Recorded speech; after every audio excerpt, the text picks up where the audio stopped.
zoning commission final action. So zoning hearings are quasi-judicial in nature and must be conducted to afford all parties due process. The Board of County Commissioners has adopted procedures for the conduct of quasi-judicial hearings to govern the conduct of such proceedings. The procedures include the following. Any communication with commissioners, which occurs outside the public hearing, must be fully disclosed at the hearing. Applicants and other persons attending the hearing may question commissioners regarding their disclosures. Such questions shall be limited solely to the disclosures made at the hearing or the written communications made a part of the record at the hearing. Any person representing a group or organization must provide documentation that the person representing the group has the actual authority to do so regarding the matter before the commission. Any person who wishes to speak at the hearing will be sworn in and may be subject to cross-examination. The applicant and county staff may cross-examine witnesses. Any other persons attending the hearing may submit cross-examination questions, including follow-up questions to the chair who will conduct the examination. The scope of cross-examination is limited to the facts alleged by the witness in relation to the application. Public comment is encouraged and all relevant information should be presented to the Commission in order that a fair and appropriate decision can be made. Okay, do we have proof of publication? Yes, we do. Motion to receive and file. Is there a second? Second. All in favor? Aye. Okay, the motion passes. Okay, would the county attorney swear in all of those who intend to testify today? Would all those wishing to speak on today's items please rise and raise your right hand? Do you swear or affirm the testimony you give today will be the truth and nothing but the truth?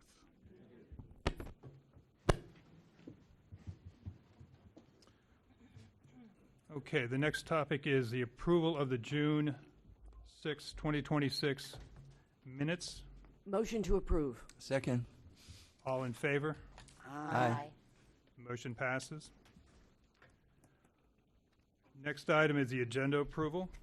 Ms. Hernandez, do you want to, there's been addendums to the agenda? We do have modifications to the agenda, starting with the heading of B. It's just zoning applications without concurrent future land use applications, so that's stricken. Under D, item 7, ZBDOA 2025-01602 for Project Tango. We have some additional information as it relates to the staff report and the project history for Zoning Commission and the BCC that has those hearings that had occurred. Amendment to Exhibit C for the all petitions, development order amendment, all petitions, condition 6. We have an amendment to engineering condition 13 to strike out. The addition of noise conditions 1, 2, and 3. The addition of item number 8, water and wastewater service. We have modification for the disclosures inadvertently left out. We have the PBA holding disclosures that's included in the backup, as well as additional correspondence that we had received prior to, I think it was 2 p.m. yesterday, for Earth Justice and general correspondence from Ms. Lisa Johnson.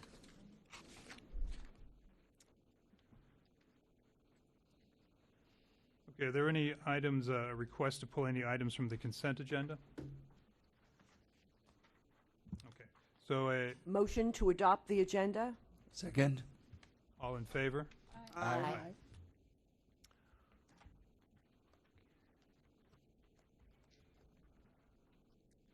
All right, are there any conflicts or recusals? I guess we'll start off on the left. None. My left. I have none. None. None. None. None. None. Okay. All right, so we'll now move to the first item on the agenda, postponements. Yes, postponements. Item number 1, PDD CAZV 2025-00293, Park West Commerce North. They have 4 requests with that application. They're requesting to postpone those items to August 6th. No motion is necessary as we administratively postpone that application. Item 2, similar, ZCA ZV 2025-00300, Park West Commerce South. There are 3 requests with that application. They've also requested a postponement to our August 6th hearings, and no motion is necessary as it was postponed administratively. All right, so we can just move to the consent agenda then? Yep, Okay. and you'll want to start off with disclosures. Okay, starting off to my left, does anybody, any of the commissioners have any disclosures regarding the item on the consent agenda? I have none. I have none. I have none. I spoke to Joni Brinkman. I have none. I have none. None for me. Are there any comment cards for this? No comment cards. Okay, Ms. Hernandez?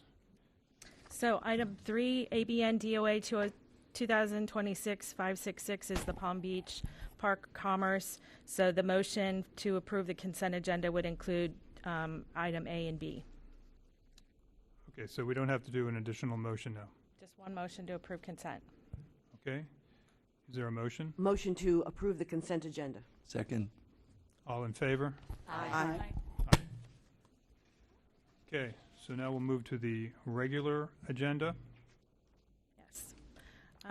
Item number 4, DOA 2025-00313 is the Pipers Glen PUD.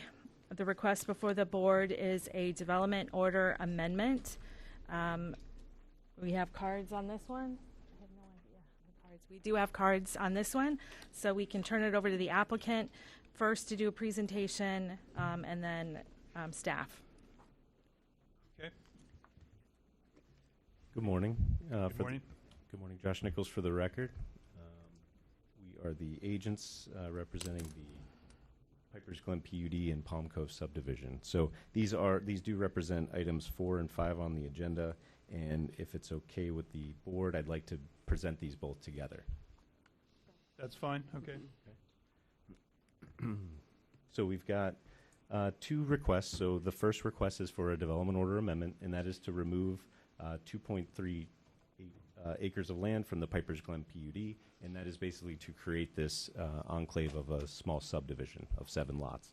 So again, two requests: the DOA for the removal of the land, that's to create the subdivision, and then we have a rezoning. So currently, that parcel is RT, residential transition, with a special exception for a PUD. We're changing that to RS to support the single family.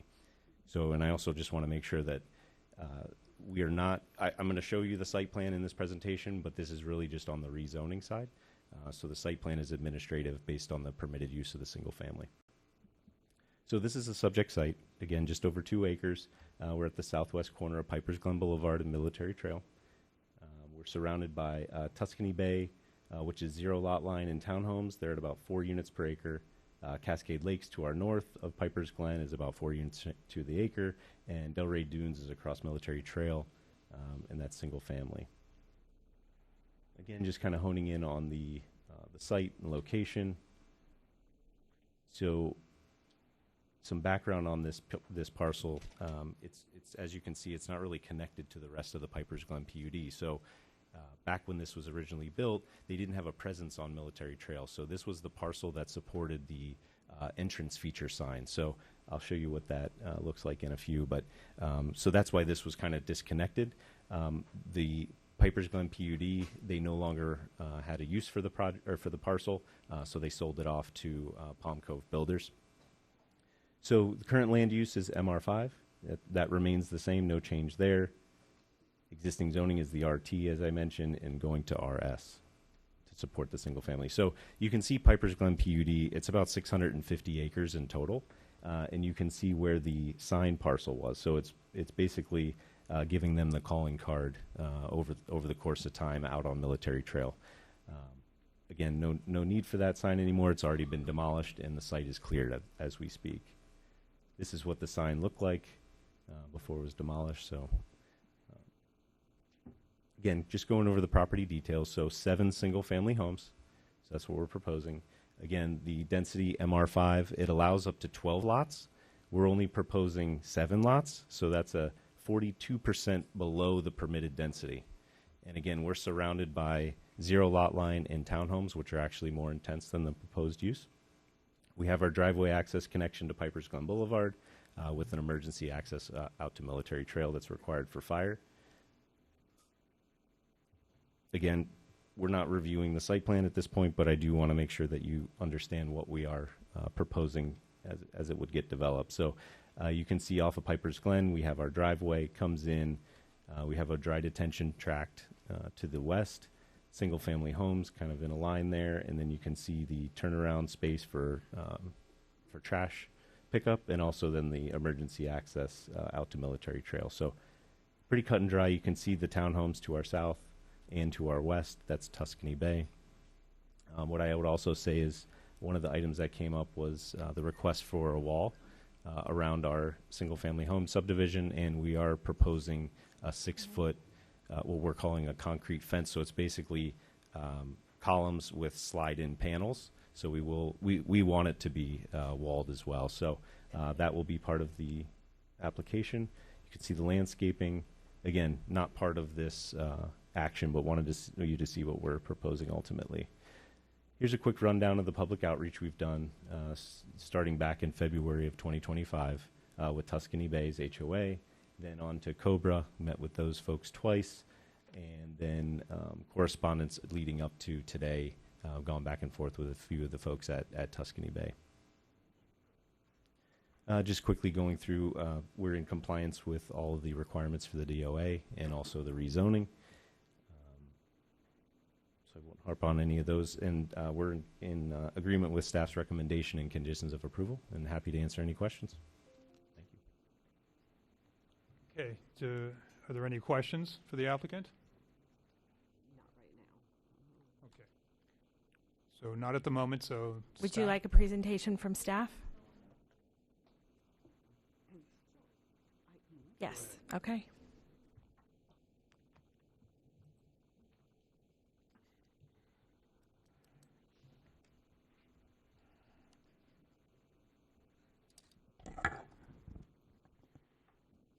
Good morning.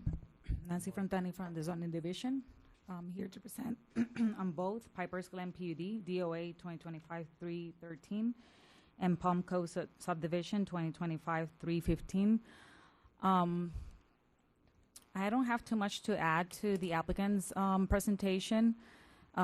Just as a summary, the Pipers Glen PUD application is to delete the land area, specifically the 2.39 acres located at the southwest corner of Military Trail and Pipers Glen.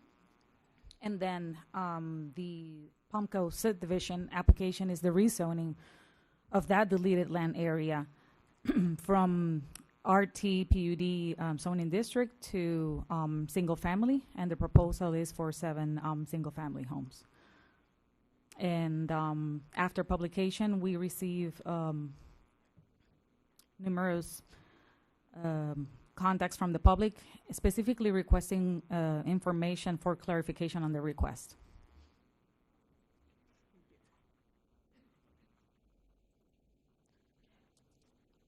Are there any questions of the staff? Okay. Comment cards. Do we have comment cards? Yes, we have comment cards. We have 3 here.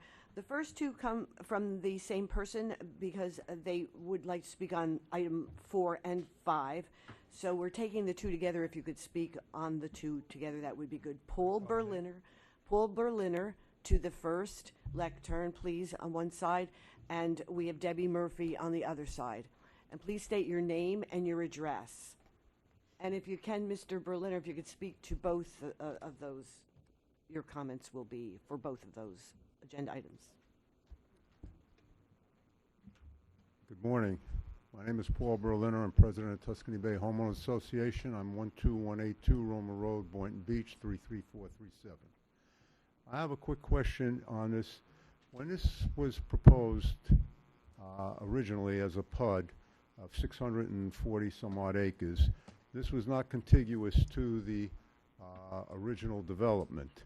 So my question is, what was originally allowed when this PUD was initially approved to be built on this particular parcel of land? And it's something that we haven't gotten an answer to at this point in time. Okay, I guess that would be a question for the staff. It was approved as open space, and they could build a sign on it. I'm sorry.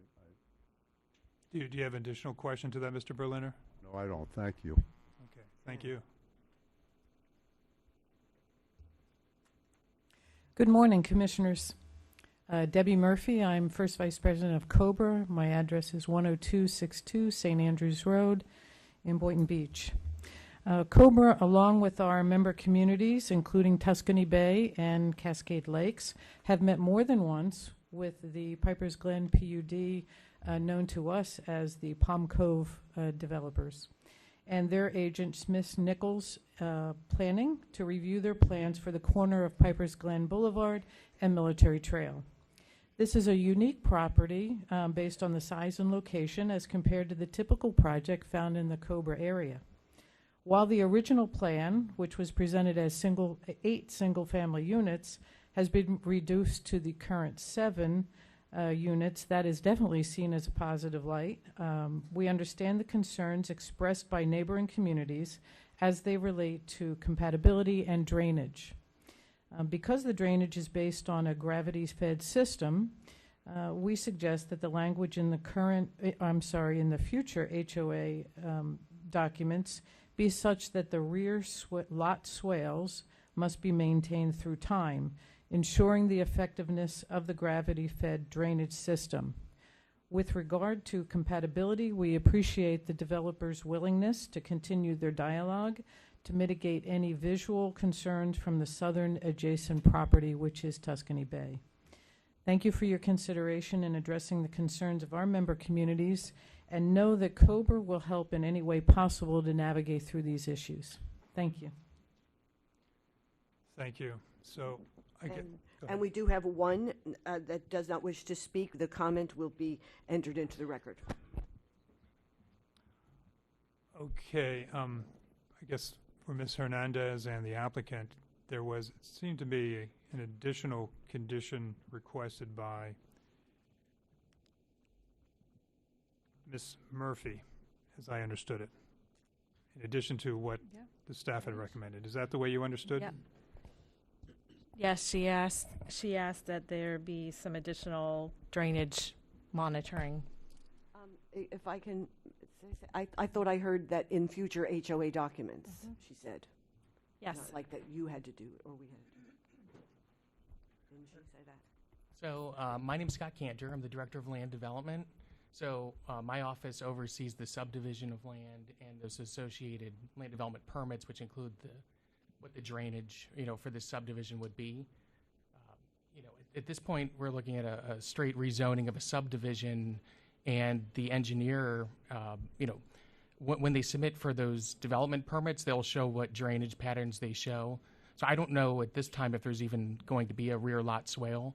Typically, properties like this, they would drain to the roads because, if there's a water management tract in the rear of the property, it's generally split where half will go to the rear, half will go to the north, to the road, and then it'll be conveyed to a water management tract for their treatment and storage, and then discharged to their outfall. But we don't have that information at this point. They will have to come in next with a DRO subdivision plan, and then further engineering plans along with their plat. So I can take those comments into consideration, and sure, the development will have to meet all of the regulations of the Unified Land Development Code as well as South Florida permitting requirements, which are minimum swale slopes if there were rear yard swales, as well as the continued maintenance of that system.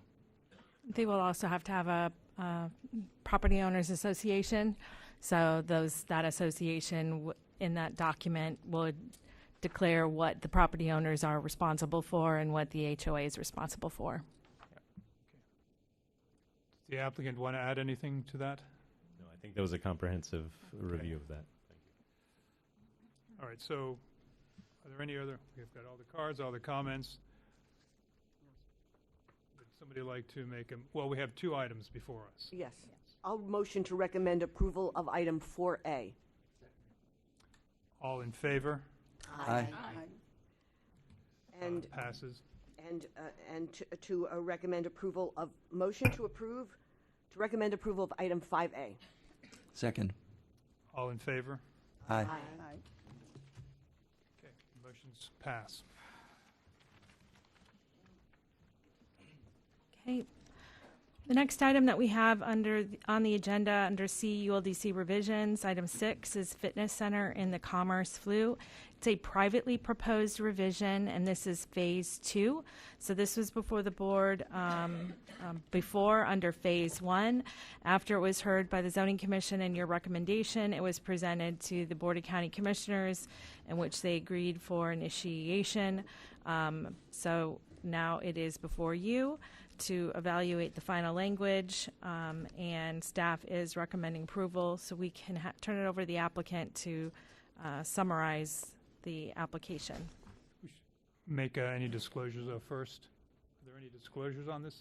Do we need disclosures on ULDC No, revisions? not on ULDC Okay. revisions. All right. Go ahead, thank you. Thank you. Good morning. For the record, my name is Jennifer Morton with J. Morton Planning and Landscape Architecture, and I'm here this morning representing the applicant, the Butters Channing Group. We are requesting your recommendation of approval on a privately initiated text amendment to address fitness center uses in the CMR land use category. I'd like to just briefly introduce the team that's here with me this morning. We have Zach Channing of the Channing Group. He represents the owner and developer. We have Brian Kelly of Simmons & White, our traffic engineer, and then Lauren McClellan, Director of Planning for J. Morton. This amendment was originally presented to you on February 5th of this year. This amendment, the original request was to raise the fitness center cap from 20% to 35% of the total square footage. So it was a simple strikeout and underline. That request went to the Board of County Commissioners on March 25th.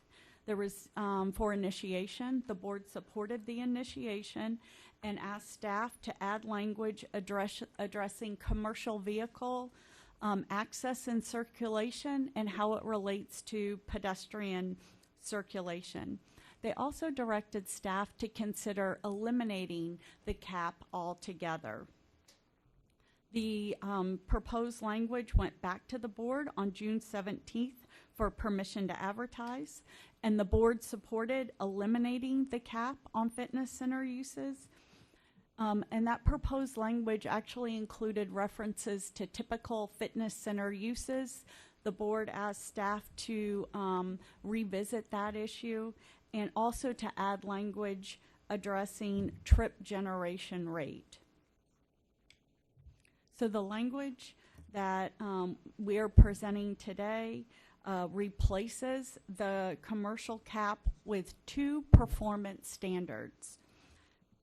The first is related to the fitness center circulation, and it basically states that fitness center pedestrian circulation cannot conflict with commercial vehicle circulation. And number 2, that the trip generation must stay at or below what was already approved with the development order.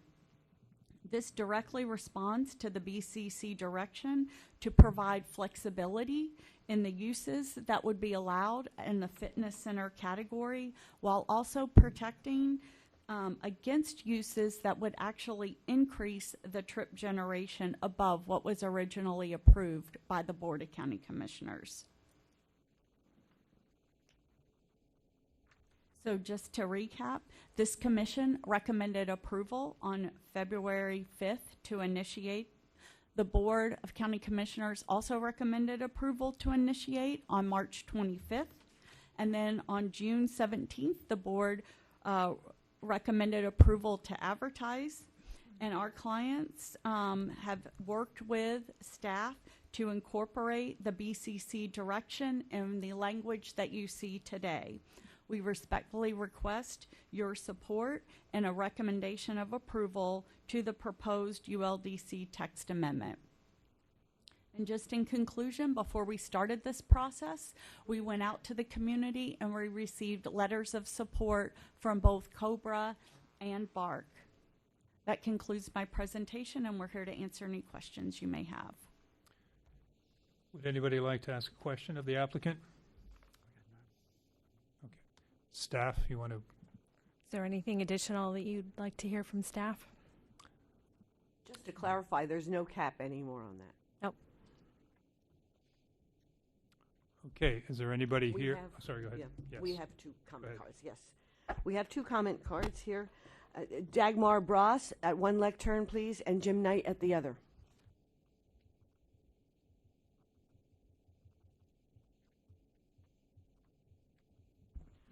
Good morning, everyone. My name is Dagmar Bross. I am here this morning representing COBRA, the Coalition of Boynton West Residential Associations. The commerce use came in. It was a new category, and we were a little bit nervous about it. But now we have a great opportunity to meet the needs of our residents and the younger kids. We're talking about indoor tennis and paddle, pickleball, padel. We have a big gymnastics area. We have like 300 kids that are already signed up. We have a cheerleading camp, a softball camp, a volleyball club. And in order for all of them to come in and utilize this commerce use, we do need to not only increase the cap, but we are very comfortable in the fact that the uses will be limited to the trip generation. That will be what will constitute what can go in and how much of it the recreational can go in. So COBRA's very excited, and we fully support this amendment. Thank you. Oh, Dagmar, did you give your address? I'm so sorry. Did I? 6655 O'Hara Avenue, Thank you very much. Boynton Beach. Thank you very much. Good morning, Chair, Vice Chair, members of the board. Jim Knight, 740 Havana Drive, Boca Raton. Just want to say that we're also very much in support of this. It's been a great coming together of the COBRA and the developer, and we're excited to see this happen. It's really providing a great service for the people that live in the immediate area, which was talked about in the Ag Reserve, and we're excited, and hopefully you'll move this forward. And I wish everybody a happy, healthy, and safe 4th of July weekend. Thank you. No others. Sorry. Can you just go through some of the thought process of reducing industrial? I mean, this basically reduces industrial space because it allows all of that industrial space to become fitness center designation. Has that a concern?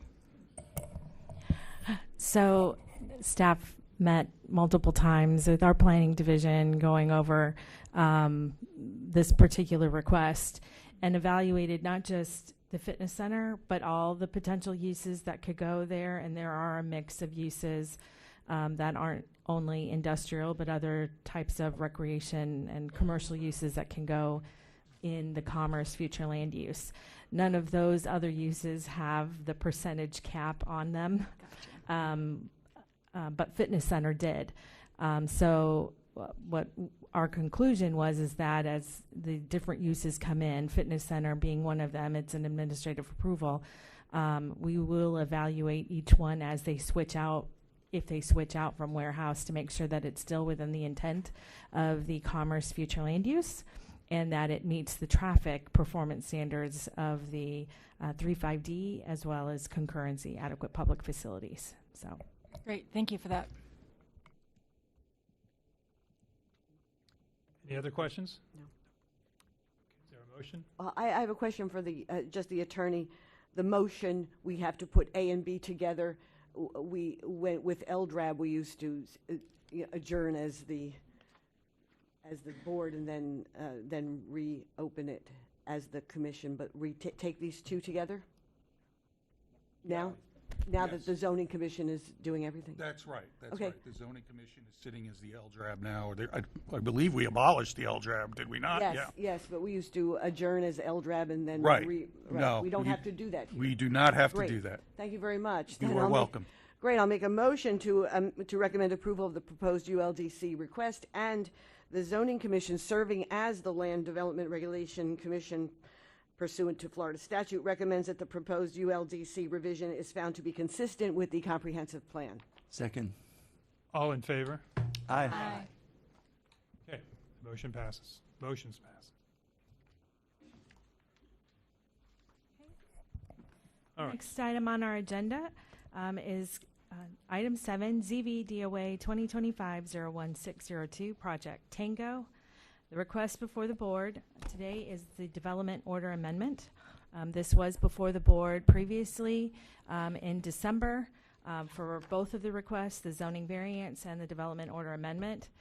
This proceeded with a recommendation of approval by the zoning commission, and then it moved on to the Board of County Commissioners for a decision. However, at that December hearing, the applicant requested postponement. There was public comment on the postponement, and they postponed to April. When April came, they requested another postponement to the July hearings. During that time, the applicant submitted revisions. After certification, those revisions were deemed to be significant for the development order amendment only, not for the type 2 variance. So therefore, that's why this is back before the zoning commission to re-review what those changes are for a new recommendation on the development order amendment. So with that, we have the applicant, and then we will follow with staff presentation. So we'll make Disclosures? disclosures first. Yes. Yes. I'm going to start. I had met with Johnny Banks and Sharon Merchant and received numerous emails on the subject. I received emails from John Eubanks and Gail Ladd. I received emails from Eubanks. I spoke with Christina Reichert, the John Eubanks, and Sharon Merchant. I received letters from the law firm representing the Western Palm Beach County Community Association, from John Eubanks, who I understand represents the Arden Homeowners Association, and a letter from Audubon Everglades. I spoke with John Eubanks, Christina Reichert with Earth Justice, and Sharon Merchant. Those are the disclosures. I received emails from Mr. Eubanks. I also received emails from the merchant group. I did respond back, but didn't hear back. It was a late response. There was no communication. I received emails from Christina Reichart, John Eubanks, Audubon Everglades, and spoke with Sharon Merchant, Christina Reichart, John Eubanks, and Janice Zillow. Okay. So I understand that obviously there's a lot of people here today to hear this application and to make comments. We have a lot of comment cards. So just as a matter of organization, first thing, I understand that this is an important issue for both the applicant and for everybody in the communities and those who oppose it. So what I'd ask is that we conduct ourselves professionally.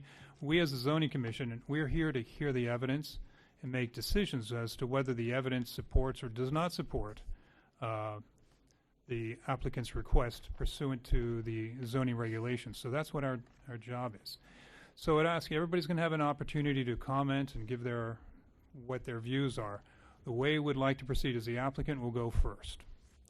We are then going to, because of the number of people and they're spread out in different rooms, we're going to do this. We're going to give the representatives of the Arden Homeowners Associations, Mr. Eubanks, and the law firm for the Western Palm Beach County Community Association, an opportunity, 10 minutes each, to, after the applicant does their presentation, to present their positions. As well as, I understand there's a representative here from, Mr. Chair, can I just recommend that staff be given the opportunity to give their presentation prior to the public comment beginning? yeah, of course. Okay. And from WPB Logistics, I understand that there is a representative here as well. Yes, I believe we have John Eubanks representing Arden, Tara Dewey representing WPA, and then there's, I believe, Christina Reichert, who's representing Earth Justice, that had requested the additional time. All right, so once we hear from them, everyone else will have up to 2 minutes to make a comment. I believe that what's going to be covered by the representatives is probably going to be all encompassing. Okay, so that's how it proceeds. And so I'd ask everybody to conduct themselves with professionalism, allow the speakers to make their comments, and not boo or not cheer. Let's just work through this and allow the commission to hear what everybody has to say. Okay?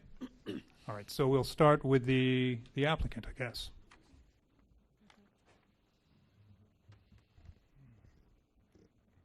Good morning. Good morning. Good morning. Ernie Cox. I'm the project manager for the applicant PBA Holdings, Inc. Been working on this project for over a decade, and wanted to update you all since we were last together in December of 2005. We've made a number of changes, and we've had a lot of input from the public. We've worked closely with county staff. We had a lengthy discussion before the Board of County Commissioners on our request for postponement. And here are the major changes that have been made. They've been detailed in the staff report, but the total square footage has been reduced.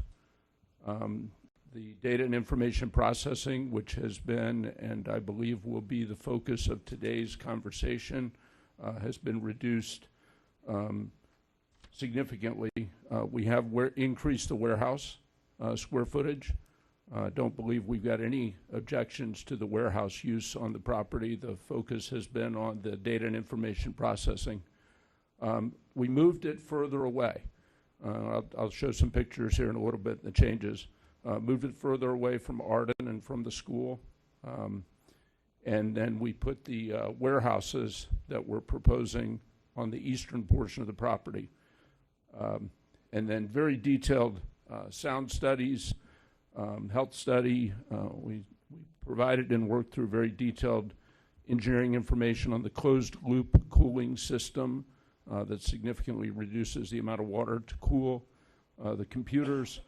Water usage, fire safety, meeting with the fire chief, landscape buffers, and a number of meetings and site visits. So we've worked very hard to address the concerns that have been raised. Just for those that have not been out to the site, this is a recent drone photo taken.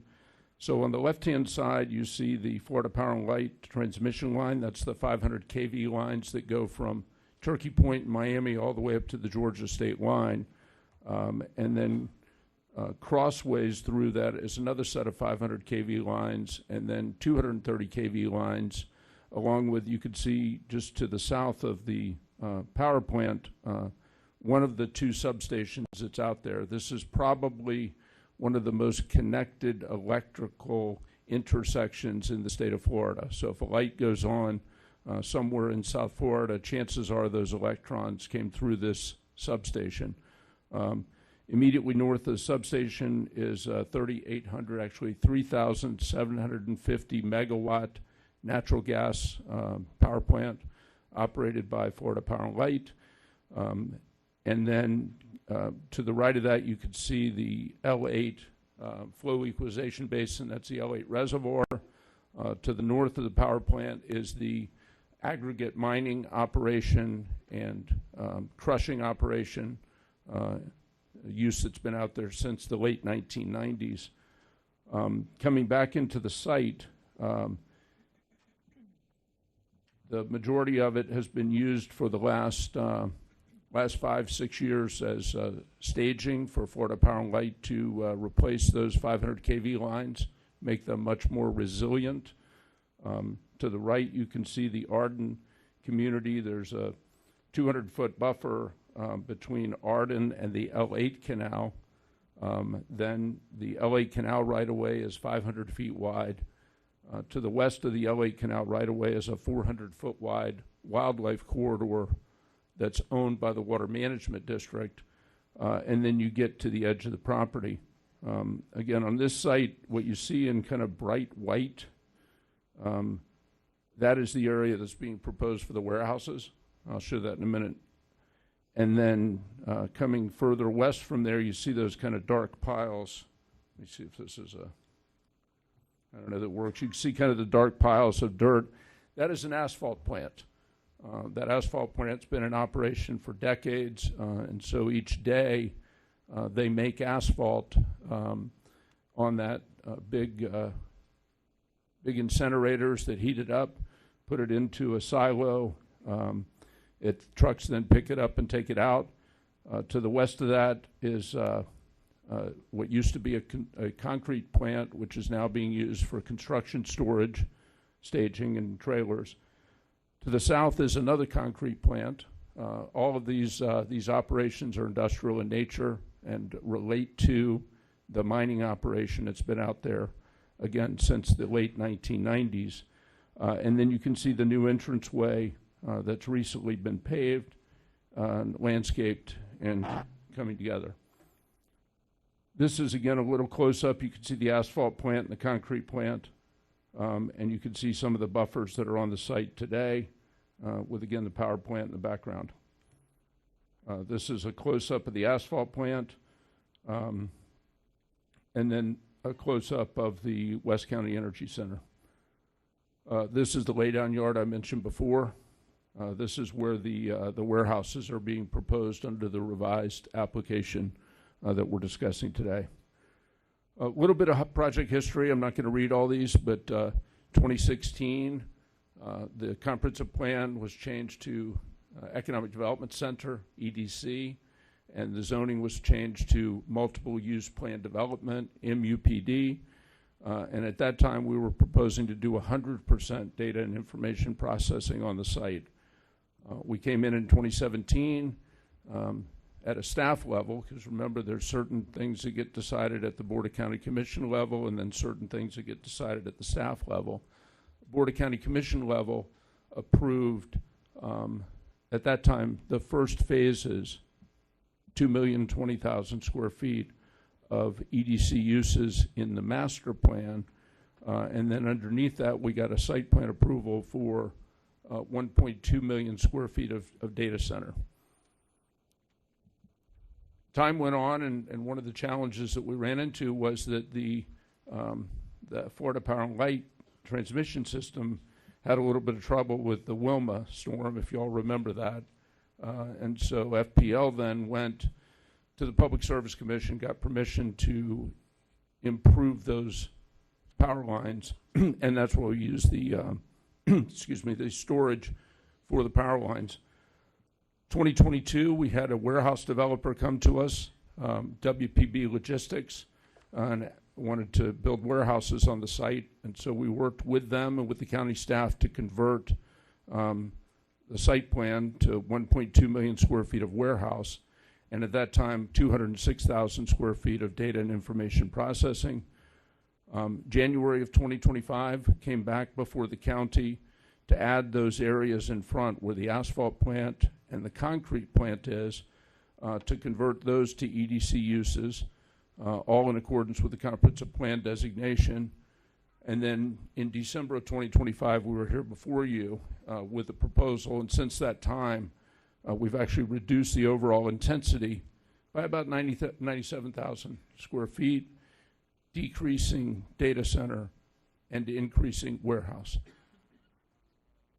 These are just the site plans, and these have been submitted. They're available. This is the original Phase 1 data center project from 2017. This was the warehouse approval in 2021. warehouse in the middle, data and information processing below, future phases. This was the proposed site plan that was submitted for DRO review back in December.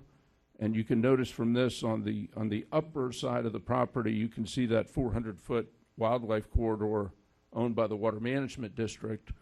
And at that time, we were proposing 5 data and information processing buildings in that area, along with a new electrical substation. Since that time, this is the plan that's being reviewed. Those 5 data and information processing buildings have been changed to warehouse buildings. And then the data and information processing has been moved further to the west. I want to make clear that the section in the middle, existing approval not included in this application, that is the property that is owned by WPB Logistics. We are not proposing any changes at all to their property. PBA Holdings does not own that property. We're also not proposing any changes at all to the entranceway, property owned by the Property Owners Association.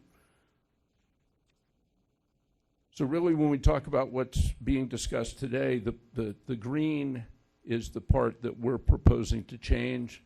That is property that is owned by PBA Holdings, Inc., who I represent. Just a quick development order amendment. This is detailed in the staff report. The master plan total that we're requesting is 3,594,564 square feet. There's 2,020,000 that's already approved. So that 2,020,000 square feet is not before you today, nor is it before the Board of County Commissioners on July 15. The request before you today is to add the 1.5 million square feet additional in highlighting, which includes 1,146,564 square feet of additional warehouse. That's the 5 buildings on the east side of the property.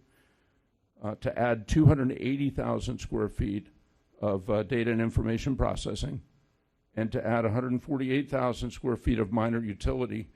I wanted to explain briefly the minor utility. In the application that was before you all in December, the majority of the cooling equipment was going to be outside the buildings. Well, as a result of input and further discussions with citizens, county staff, and engineers, we're actually putting most of that cooling equipment inside buildings to reduce the potential for sound. And so we're moving it further away, and we're putting it inside a building, and then that building's designed to reduce the sound. We've also done extensive sound monitoring and predictive modeling. So we've gone out and gathered data on what are the noise levels today from the existing operations. So power plant, asphalt plant, State Route 80, the S5A pump station, which is owned and operated by the Water Management District. That's that big diesel pump station on the south side of State Route 80. So we've measured all that and put that together in a very detailed preliminary noise assessment report been provided to the county. And then we've also done predictive modeling with a focus on what do we believe the sound levels will be at the Arden neighborhood boundary. And as you know, there's in this photo you can't see it, but in the crosshatched in the lower right-hand corner is the location of the school. This is a result of that predictive modeling in terms of what the sound levels when it's constructed will be. And you see the 50 decibel level in the lower right. That's at our property boundary as opposed to the Arden property boundary. Detailed information that's in the sound assessment is that the current background levels at the Arden property line are above 50 dBA. So it's about 55, sometimes it goes up to 60. And that's all part of this assessment that's been reviewed and analyzed by staff. Daily water usage, I know there's questions about that. We've worked very closely with water utilities, understand what's out there, and so under the current proposal, the warehouse uses, these are standard warehouse uses, restrooms, break rooms, about 93,000, 94,000 gallons per day projected. And then the data and information processing is about 5,000. So total is just a little bit shy of 100,000 gallons per day, and that's underneath the condition that has been proposed by staff, which we agree with. A little bit, there's been a question about light industrial versus heavy industrial, and so this is just an excerpt from the county code. Key light industrial are uses that typically don't create dust or smoke or fumes or odor, noise, vibration, light beyond the boundaries of the lot. And so we've worked very, very hard to make sure that this project is not going to have negative impacts outside of our property. Heavy industrial, typically dust, smoke, fumes, odor, noise, vibration, light. And so what we're doing in this project is we're taking two industrial uses and converting them to light industrial uses. The other thing important to note on that use is that the county has already made determinations that the data and information processing and the warehouse uses are light industrial uses. That was confirmed in 2016, reconfirmed at each time it's come through the approval process.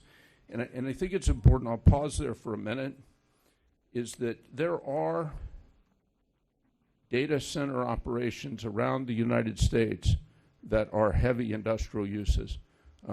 They've got diesel generators. There's one outside of Memphis that uses big turbines to drive the power. This is not that use. Our folks have been in Palm Beach County for generations, and we've always tried to be a very good neighbor. We've operated an industrial mining operation since the 1990s on this property. We operated at one point in conjunction with the county, the yard waste mulching operation. There's an asphalt plant that's in operation. We've operated concrete plants, and Florida Power and Light operates one of the largest natural gas power plants west of the Mississippi. So we're planning to add additional buffers. These are some before and after photos. That's what you're going to see. That's what the buildings will look like. You could see the building in the lower right-hand corner. That's going to be a concrete tilt wall building, insulated, full of computers.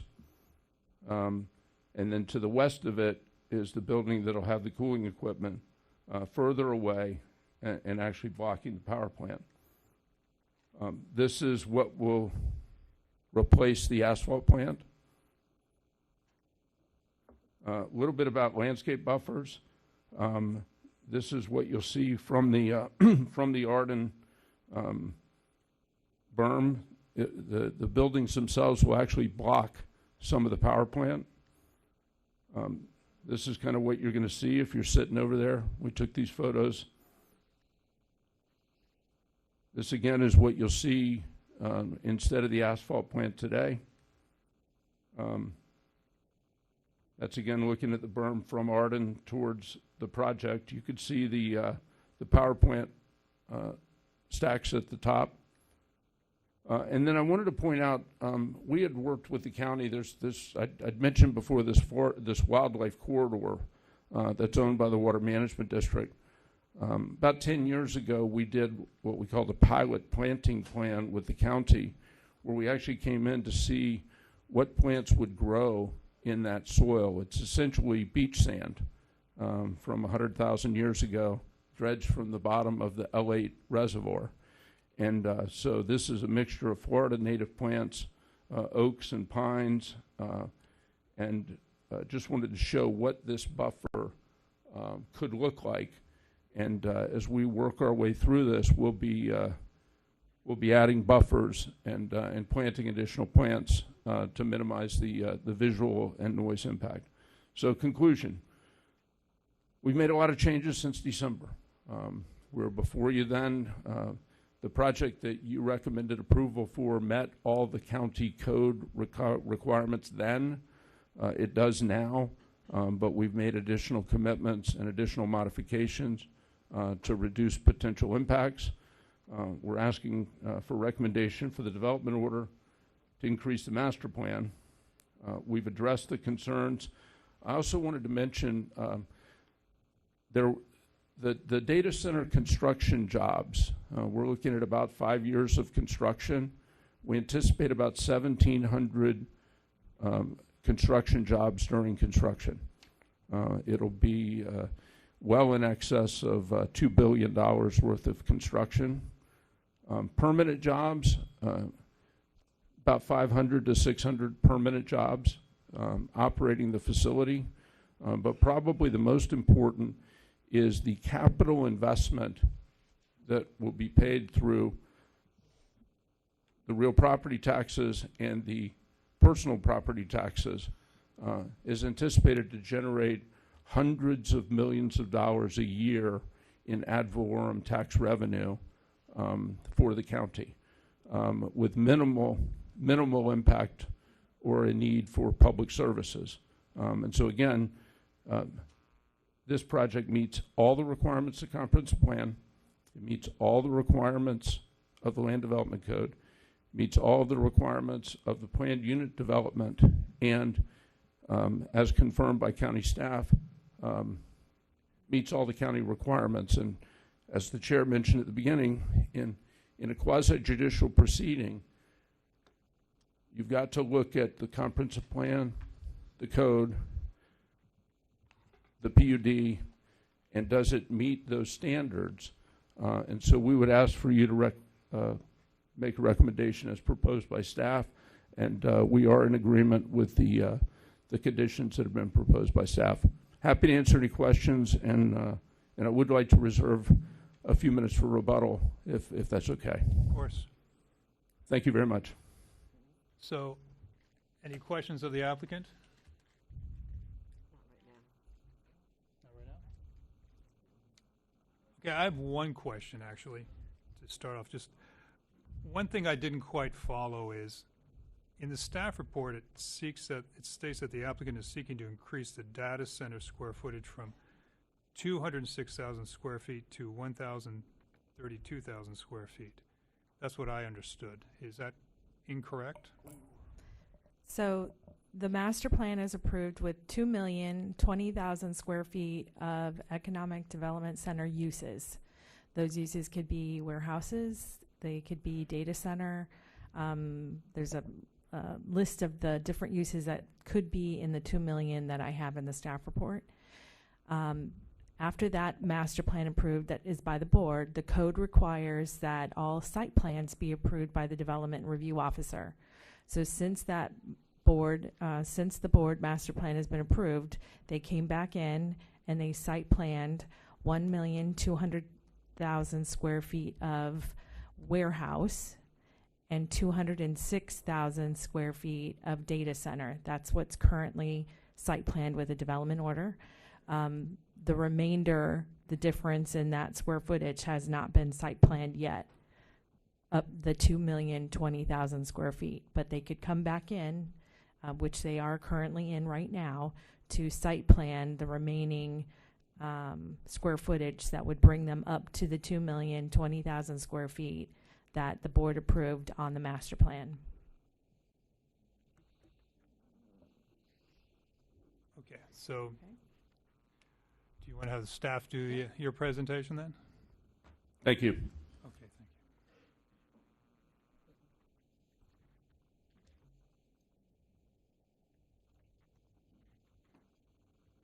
Okay. So our analysis, quite extensive in the staff report.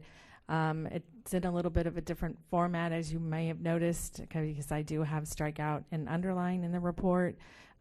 ultimately to try to describe what had changed between what had happened in December to what is in the staff report now. So the location, as the applicant has already indicated, is on the north side of Southern Boulevard.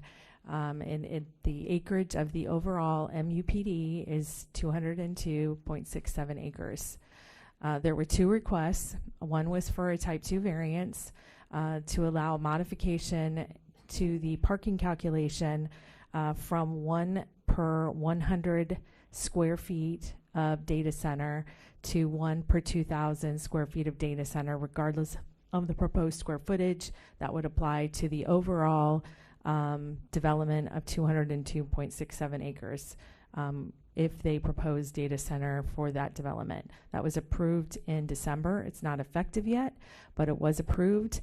And their proposed changes that they had done and what Ernie just went over doesn't affect that request and the decision by the Zoning Commission. So the request that's before the board, as Ernie had mentioned, is the portion of the development order amendment, and they're requesting to increase square footage. So the master plan is currently approved for 2,020,000 square feet of economic development center uses, and they're looking to increase that square footage for roughly 1.5 million square feet to add that square footage for economic development uses. Ernie kind of went through this, so I'm just going to kind of reiterate that there was a large-scale future land use amendment along with changes to the map series and text changes to the comprehensive plan that were approved in 2016. The board, that was a legislative decision to modify the future land use for, I think it was around 130 acres at that time, from RR10 to EDC with conditions. They also had to modify the map series, and they amended policies of the plan, allowing EDC in the GAPO and in the Glades tier. That approval included conditions of approval for that land use change, and that's just a general summary. In that application, it was discussed the different potential uses that could be in the economic development center future land use, and in the staff report it also mentioned that there would be 1.2 million square feet of data center, and it went on to describe that it was a high power generating type of use, and its location in close proximity to FP&L. They also desired to have other potential uses, including warehouse or distribution. So that was all described when the board made the decision to entitle the property and modify the comprehensive plan for this particular site. The concurrent application, which is number 2, was the companion zoning application to implement the development order for the large-scale future land use amendment and that master plan. So it modified the zoning from special agriculture to multiple use plan development. There was also variances that were approved by the Zoning Commission as well back in at that time as well in 2016. Following that approval, the applicant came back and did additional variances as it related to landscaping, interior trees, pedestrian amenities, as specifically related to the site plan at that time for the Commerce Center. In 2018, there was another large-scale future land use amendment that was done where it modified some of the condition dates in the large-scale future land use. And then most recently, we had the large-scale amendment with the companion zoning application that was approved in early 2025, January 2025. The large-scale future land use amendment again modified roughly 64 acres in order to add that 64 acres into this overall development, and then again modifying the map series and so forth. The companion zoning application thus rezoned that 64 acres and added it into the overall boundary of the master plan. The master plan did not increase square footage. It remained the same at 2,020,000 square feet of economic development center uses that were allowed. So that's real brief, and the history is in the staff report. So I've also included in the staff report all the potential uses that could be in the economic development center, multiple use plan development, no residential uses. There are commercial uses, including landscape service, vocational institution, recreational uses, fitness center, passive park, institutional uses, other different types of industrial uses, agricultural uses, utility uses, communication tower, and transportation uses. And they have different processes that can, in order to obtain those specific uses. But in all, when the board approves a master plan, the code always requires that a site plan be approved by the development review officer before they can obtain building permits to implement. So the current development order, as I had mentioned, is approved by the board for 2,020,000 square feet of uses, economic development center uses. There's one pod with the total square footage. And on the master plan, it mentions that the uses proposed are warehouse, accessory office, and other uses permitted by the Economic Development Center. It is a master plan, so you can see that there's no proposed structures on there. That is done administratively by the staff once that's done, unless the proposed use is a conditional use in which you would see it, you would see the site plan and that particular use. So there are no proposed conditional uses at this time. And Ernie kind of went through these changes. So as of December, that application, when it was originally submitted, again, the request hasn't changed. It's to increase square footage from the 2,020,000 square feet. In December, it was proposed at 3,692,000, which is roughly a 1.6 million increase in square footage. They have modified that request in December, reduced that down. So the increase in square footage requested is up to 3,594,564 square feet of economic development center uses. And you can see that they have proposed uses that gives them that flexibility to utilize what the code allows to be in that multiple use plan development. At this time, the applicant, as of January, is proposing 2,346,564 square feet of warehouse, 1,032,000 square feet of data information processing data center, and 216,000 square feet of minor utilities. They're proposing it to be done in 2 phases and accesses from Southern Boulevard. So though this is proposed, they still have an ability to utilize any of those uses that are allowed in Economic Development Center.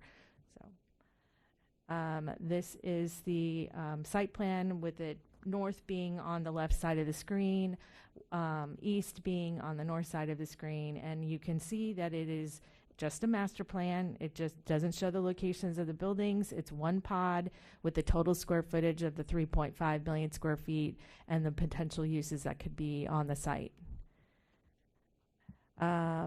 So we do have concurrent zoning applications in process.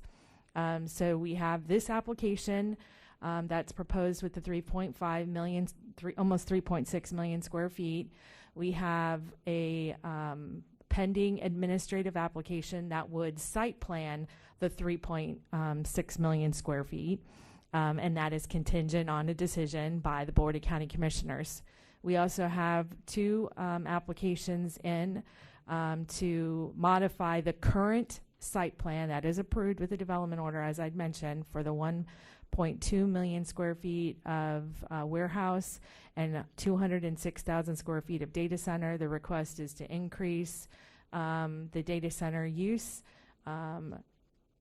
to ultimately site plan the full 2,020,000 square feet. We have a pending application by another owner of the property, WP Logistics. They are requesting to modify their current approval of warehouse of 1.2 million square feet to modify that to data center use from warehouse. So, but both of those requests do not exceed the 2,020,000 square feet. They are being processed on the current development order that the board has approved for that master plan. So with that said, staff has a number of conditions and evaluations done on the noise report. We have noise conditions, we have the water conditions, We have new landscaping conditions as it relates to berming and walls along the east property line adjacent to the residence, the noise conditions as it relates to any potential impacts and reducing those noises down, as well as for the wildlife corridor that's there, lighting conditions. So we are here to answer any additional questions that you may have for us. I have a question to start off, just to frame the issues for the zoning commission. So I start off by looking at the staff report. There's a section that addresses relevant comprehensive plan policy. So I want to focus on that so we as a board or as a zoning commission understands what the relevant policies are and what the relevant regulations are that we're to consider. So as I understand it, what's at issue is the future land use element policy 2.2.4C, which defines the economic development center future land use designation. And I'm just going to read from the staff report so I can understand it, so we all as a commission can focus on that, because I believe this is what we're supposed to be addressing. And as I understand it, that future land use element policy 2.2.4C defines the EDC future land use designation and identifies that it's intended to accommodate employment opportunities, research parks, and employment centers. It is also intended to be developed as a planned development to promote internal circulation and buffering from surrounding land uses. And it also provides that industrial uses allowed shall be limited to those that demonstrate light industrial characteristics. So I just want to start off. So that's the policy that we are to consider here, right? The regulation? I mean, that's the measuring. There's a little bit more, but they're more general. I mean, there's about 5 policies in the plan that speak to industrial, but these are the specific to this particular future land use and then the characteristics of what heavy and light industrial are. Right. I was going to address that next, but I just wanted that is the policy that we're applying here, right? The rule. Yes. Okay. And then I'm also just reading from the staff report. Again, it says future land use element policy 2.2.4D, which addresses industrial uses. And it says industrial uses shall be considered either light or heavy as defined below. And then it contains definitions of light industrial and heavy industrial, because it seems to me that if something meets the definition of heavy industrial, then we can't approve it. That's the key issue for it.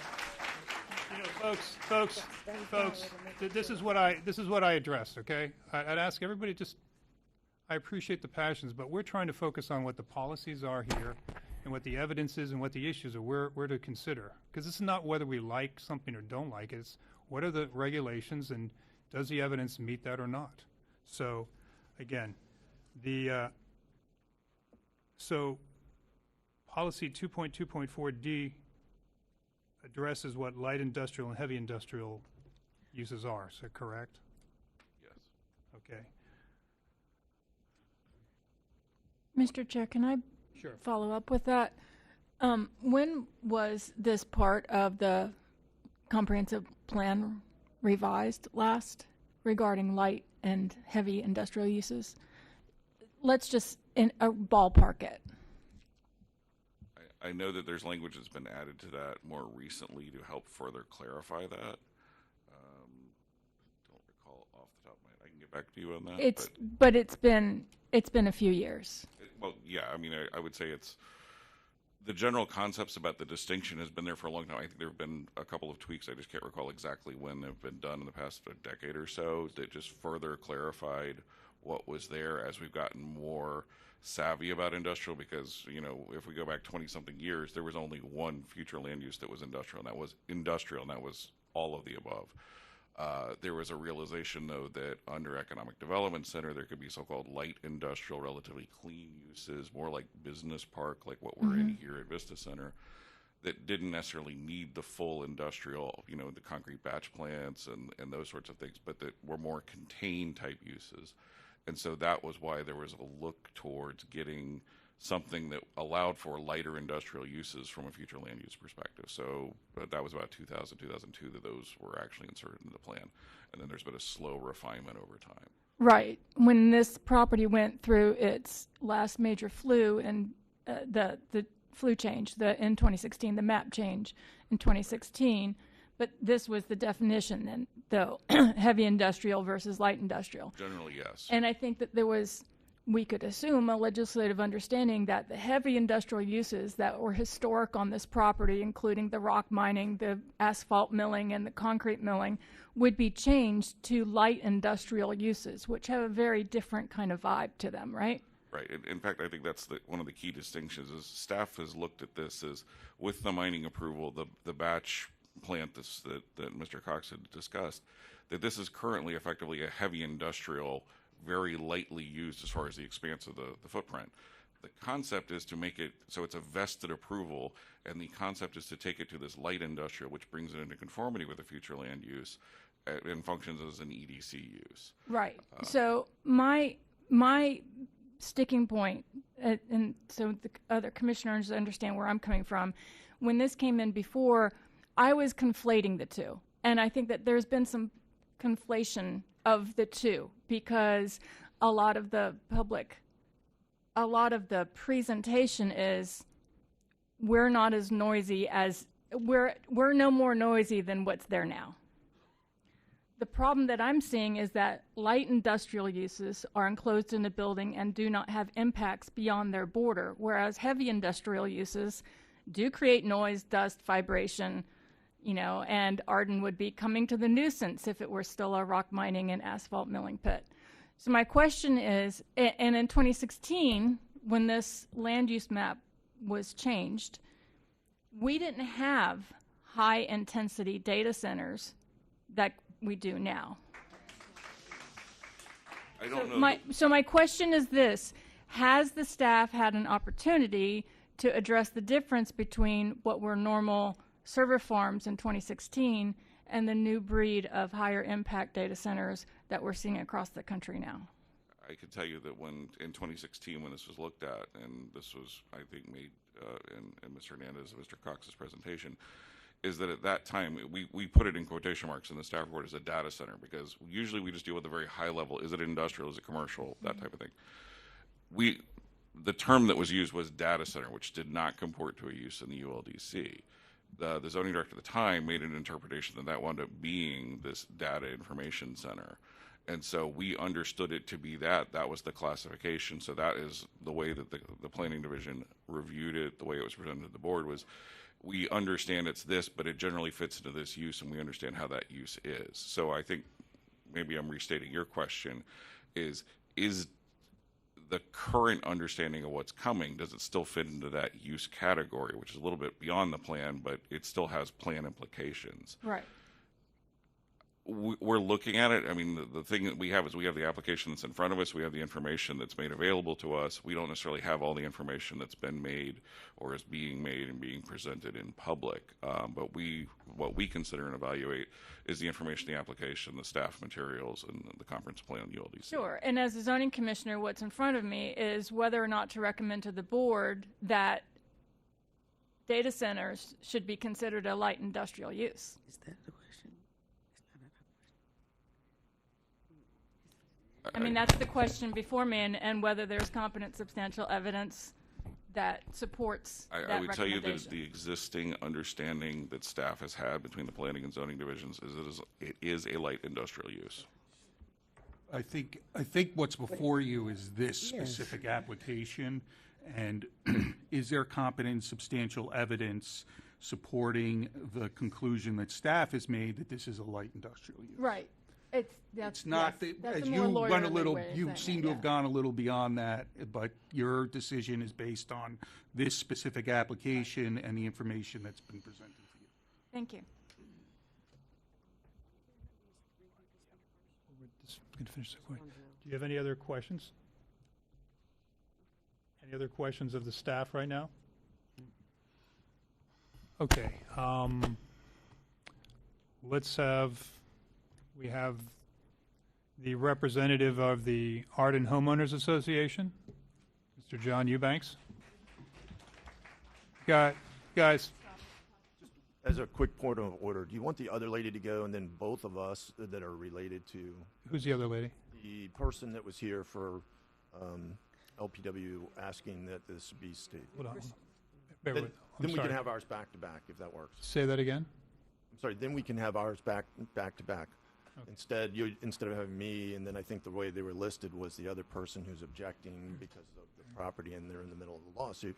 And then Christine, if we can just put them first. Who would you call then? Then we'll be done with that part. If not, I mean, we can do it. But All right, Tara Dewey. Okay, thank you.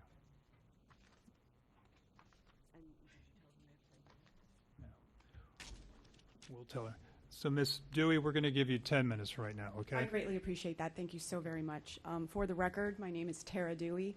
I am president shareholder with the law firm of Lewis, Longman & Walker, and I am here today on behalf of owners, WPB Logistics owner, and the Central Park of Commerce Central Master Association, Inc.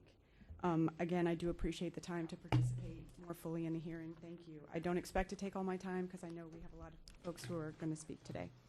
Some housekeeping. I did submit yesterday to you late after 2 o'clock a letter.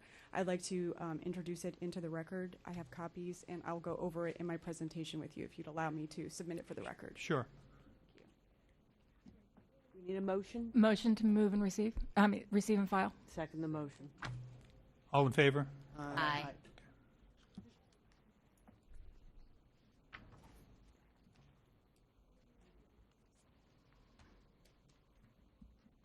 So sorry. I will make this quick. Before you are two applications, and I want to get some homework out of the way and some understanding. WPB Logistics owns property that is known as Phase 1. It's been referenced here today as the approved site plan. We are subject to the master plan, as is the property owned by the association. We have not consented to the applications before you or the conditions of approval related to the master plan and the conditions of approval proposed. We have withdrawn our consent. We have not authorized PBA Holdings to represent our interests. And to the extent we had previously done that, it has been withdrawn. So we are asking you to table this matter until we can resolve that issue. The county code, and I will give you your ULDC provision, requires that the only people who can apply to change property are the property owner, an authorized agent, or a contract purchaser. So we are subject to all changes that you are proposing, they are proposing to the master plan, and we have not consented. In addition, WPB Logistics is the contract purchaser to the property that is subject to the site plan application before you. We have filed litigation about the authority of the applicant to represent our interests in this matter. But we're not asking you to arbitrate that, and you don't even need to reach that issue because it's simple enough to look at the facts that WPB Logistics and the association own property that is the subject of these proposed master plan. We do not consent.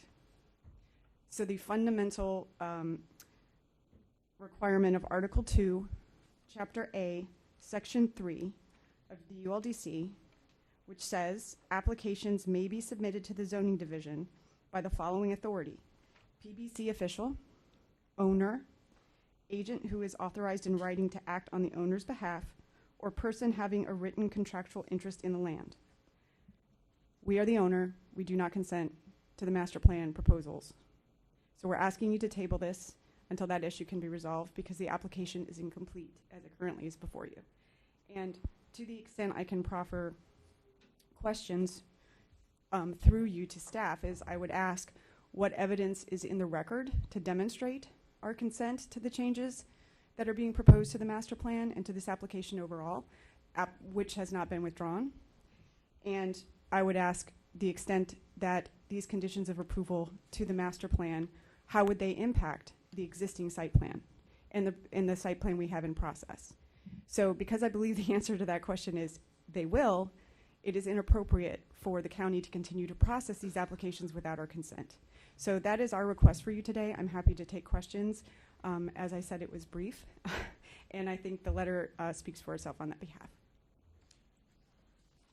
So, Ms. Dewey, Yes. just reading your letter briefly, Yes. it seems to be that your position is that the application is not properly before the county and no further application should be taken until your clients, WP Logistics and the association consent? Correct. Okay, so any questions of the Ms. Dewey?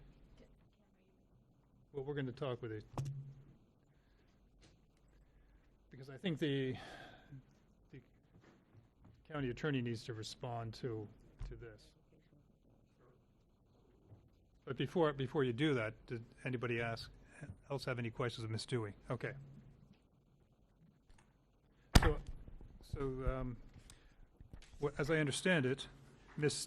Dewey's position on behalf of her clients is that they own property that's subject to the application and that they are not consenting to the application moving forward or any conditions that might be approved by the zoning commission. So what would be the county's response? So the county's response is that there's no statute or no provision in the ULDC that requires the consent of the other owners of an MUPD to modify the MUPD master plan. So Ms. Dewey cited the Chapter 2, Article 2, Chapter A, Section 3, which is a general provision about who may apply for a zoning change application. However, Article 3, Chapter E, governs planned development districts and MUPDs. And specifically, Article 3, Chapter E, Section 1D, lists the application requirements for a PDD in general, and they do not require consent by all the owners of the land within the MUPD. So, in addition, there's a requirement that the MUPD be under the control of either a unity of control or a POA. This one is under a POA. But again, the ULDC does not require consent from the POA or any of the owners of the other owners of the MUPD. Importantly, the ULDC does have provisions where they do require consent from the other owners. For instance, temporary uses require the applicant to provide consent from the property owners or the POA, and consent is required from easement holders if a building permit is going to be issued for construction within an easement area. So this shows that those who drafted the ULDC knew how to require consent when they needed it, and they did not do it for MUPDs or PDDs. May I respond just briefly? Sure. I think to the extent those citations are being cited, they're being cited inappropriately here, and the reason is that we are impacted. We are impacted. To the extent that this was a single application for property that would amend the master plan and not be applicable to our property, we would not be impacted. Our consent would maybe not be required. But I would add, notwithstanding what process you think the ULDC provides, the Constitution and due process provide that we have a right to participate in decisions about the use of our property and impacts to the property. So we are impacted. These applications and the conditions of approval to the master plan apply to the master plan. And I have asked staff if I am misstating that. So we are the owner. Our property is being impacted by proposed changes. The first sentence of the staff on page 1 of the staff report, this is to modify the overall master plan, modify uses and conditions of approval. We are subject to the master plan. So I don't know how it's appropriate for the county to say they can make decisions when we have not participated in the process or been represented. Thank you. Ms. Dewey, let me ask you, the property. Yes. Because I'm not clear right now. Yeah. When you say your clients are the owners of the property, which part, how is that ownership? Are you co-owners with the applicant? Do you own separate and apart a part of the MUPD? Because that's not clear to me. Okay, I can clarify. Thank you. That's a very good question. My client, WPB Logistics, owns in fee simple by itself a portion of the property within the master plan. The same goes for the association. It owns a portion of the property subject to the master plan. It also governs the master plan, but we don't need to get into that because I think the ownership interest is enough for this decision. Okay, And we are also the contract purchaser for the larger piece of the project. But like I said, I don't think we need to get into that for this decision that we're asking you to make. The portion that your clients own, they own that portion solely? Yes. Okay, so the applicant, PBA Holdings, doesn't own that portion of the property? No, it doesn't. Can I follow up another question? Regarding these property pieces, you with your firm, are you going to be in a future or something for the data center specific, or is in general the complete project? We have an application pending regarding amendments to our current site plan approval. We have an approved vested site plan. We have a pending application. I am not the agent on that application, so I don't want to speak too much of it. That's not my area. But we do have a pending application separate and apart that we are processing. Thank you. Okay, I have a question.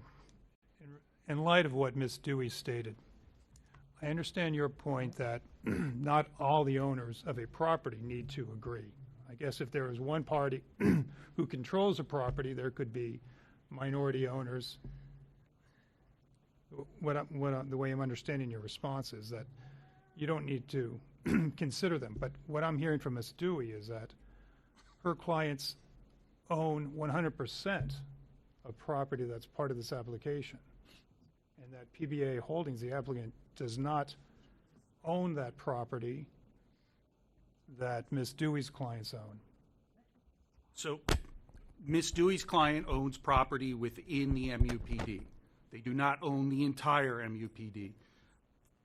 The applicant is applying to add square footage to the MUPD and apply it to their property that they own. And so the affected area is only the property that the PBA owns, the applicant. I don't think that's clear And I would in the just application. I would direct you to page 28 of your staff report. That's conditions of approval. Their development order amendment, overall MUPD conditions of approval. And I would ask, I believe the answer to the question is that these apply to all property lying within the master plan, and therefore we are subject to the application and impacted. I don't understand how you could define it otherwise.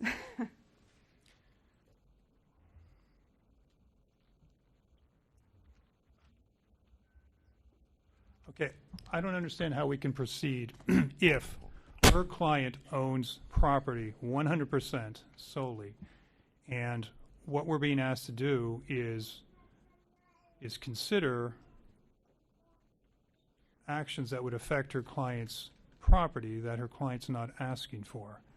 So my understanding of the application is for the entirety. So I think that's the dilemma we're having as right now, just even before we consider the merits.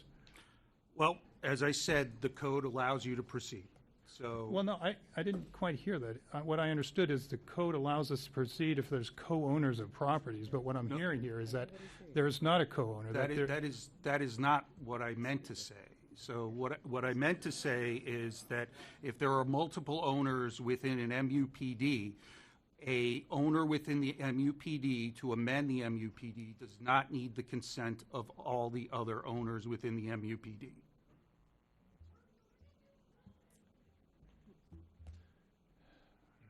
Ms. Stu, do you have a response to that? No, I think that's a dangerous position to take, like I said, under just general constitutional law, and it would be a new requirement to me, frankly, when you have an impacted party and property owner who is objecting to the behaviors of another property owner, for the county to process an application in that regard. So I understand the advice you're being given, but we very much disagree with it. Staff, situation where you have an old an old shopping center, and you have a property owner in there, and it's a planned development district, and they own an out parcel, and they look to increase the square footage, do we require consent from all of the owners in that planned development district? No. In fact, we process them before you significantly. A multiple use plan development shopping center, let's say it has 5 out parcels. One of the out parcels is a fast food restaurant. They want to come in and reconfigure it. The applicant is the owner of that out parcel. They do not get they're not required to get consent. They just attempt to get consent from the rest of the MUPD, but we still process that application. And That's before the board. And I would ask if those. So if that, I mean, that's an application that is our current process, and that's before you multiple times. So. And I would just ask, would that that makes perfect sense because the affected area is a singular out parcel. We're talking about. No, the affected an out area is parcel. the overall MUPD. So a development order amendment to an overall MUPD, and that overall MUPD would increase square footage, and it would be specifically for that particular out parcel. No different than this particular request, which is asking for additional square footage on the area owned by PBA. Would that include the conditions of approval that affect the entirety of the master plan area? Yes. We'd be modifying that development order and that, which is the resolution for the overall MUPD. And I'd also like to point out that Ms. Dewey and her clients and Mr. Eubanks and his clients will have the opportunity to challenge if the board approves this, and this can be a basis of that challenge. So I think that this is something that we've done. The code does not allow, does not require the consents, and this application is properly before this board. But if it's not, then everything we do is going to be invalid. That will be up to the court to decide. I do have a case. Didn't expect to have to use it, but it was a rezoning case. Someone was seeking. It's called. Hold on, let me find it. It's in my stash here. Porpoise Point Partnership, 532 South. Southern 2nd, 727. A property owner was coming in for a rezoning to revert back to a commercial use. In doing so, the county by itself unilaterally site planned the project. It designed the project. The court found that was inappropriate to site plan the project without the property owner's consent. So I do not agree with the reading of your code. I do not agree that the standing law in the state of Florida and the United States and state constitution allow for this. So I think I've made my point, and I very much appreciate your time today. Thank you. Mr. Chair, can I ask one quick question? Sure. In our hypothetical shopping center MUPD, if there's a property owners association for the MUPD, would consent from the property owners association be needed for any individual property change? No, they would attempt to get consent. For the POA itself, even though there were changes required by the POA? Correct. Okay, thank you.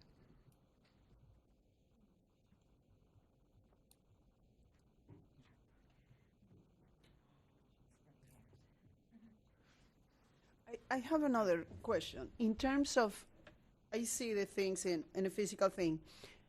I know what you say about it's approved and that, but what is the impact in the complete project if they withdraw, if that piece of land is not part of the project? What is going to happen if they said, no, we don't want it? How the project will be developed? Another owner? I'm kind of like, we are taking literally a piece of the project. What is going to happen with that? How that affect all this situation if one of the players is gone? I don't think they're going anywhere. They have entitlements. I believe they have an application pending to convert those to a data center. Yeah, the current master plan, the 2,020,000 square feet encompasses the 1.2 million square feet that WPA owns. Mhm. The proposed master plan does not change the approval of that warehouse approval. It's on the site tabular data as 1.2 million square feet of warehouse. If the administrative application is approved to change the 1.2 million of warehouse to 1.2 million of data center, the master plan would be updated reflectively for that particular property owner. So this particular applicant that's asking for the 1.5 million increase in square footage is not being applied to their parcel, though they would, it's for the overall MUPD, but they're not taking anything away from them. They still have their 1.2 million square feet. Okay. May I just ask a question? And I don't think that staff has responded. I think I've asked it several times. The conditions of approval that are being added to the master plan will or will not apply through the processing of our application and to our property. The conditions of approval that are being approved as part of this will or will not apply to our parcel now or as it's being processed. The conditions of approval that are proposed before the board right now in this application are not adopted. They are not part of any development order that currently exists. Your application that you have in process applies to the current development order that the resolution is adopted in 2025. So along with the adopted resolution that's currently in existence with the proposed application, along with the ULDC, along with the comprehensive plan requirements, that's what we would apply on the current application to convert the 1.2 million square feet of warehouse to data center. That's what we would apply on that application. If I may, I do want to add to the record, the current application that's in front of you, the conditions of approval, most of them are carrying forward from the prior master plan approvals. So those are not being changed and will continue to apply. There are maybe two that potentially could be written so that they could be specific to the Palm Beach Aggregates owner.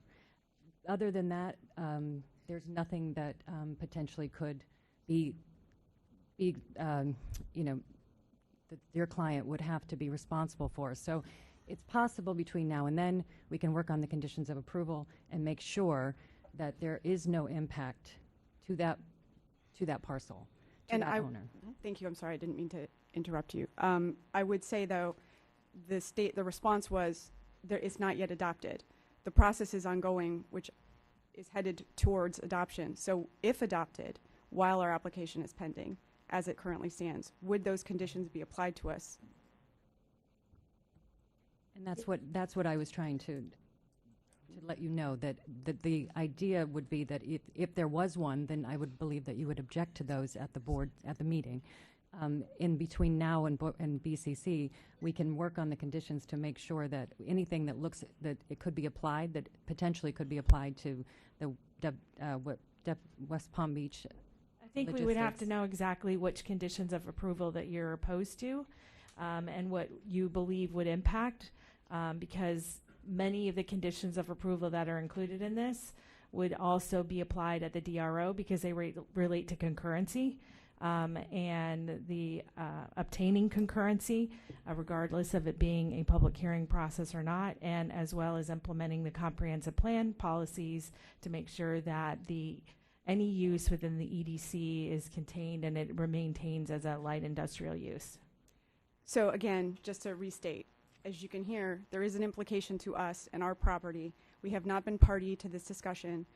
We're being given 10 minutes graciously by you to make this case.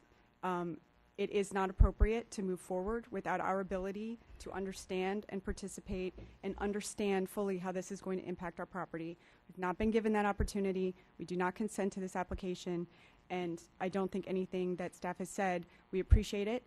However, we need to be part of the process moving forward. This 10 minutes is not sufficient, and moving it to the board gives us, I believe this is scheduled to go in front of the Board of County Commissioners on July 15th. That's not enough time to get this ironed out, in our opinion. So we would request respectfully that you table this item until we can work this out with staff at least. I have a question. Mr. Chair, this application is for increase of square footage. Correct. Okay. So the increase in square footage would be for the MUPD. So can this other property owner take advantage of that square footage? Or is it only going to be for, if it's added to the MUPD, why can't there be a little more square footage on that property? That's my question. It is possible. Okay, then we got maybe, does your client want more of the square footage that's being used here? I mean, this is an Again, it's a atypical application. Can I? It's uncomfortable, and we don't mean to put you in this Yeah. position, Yeah. but we must. Can I try to? Yeah. So, your standards are listed beginning on page 7 of your staff report. Nowhere in there does it mention consent, does it mention ownership, nothing like that. Those are your standards. Those are the standards that you are supposed to apply here today. Okay, so that's what needs to be done. Can this be tabled? No, this cannot be tabled. Under our ULDC, we are bound by the statutes. The statutes say that once a project is certified, we have 180 days to make a decision. Our ULDC says that the zoning commission, pull it up,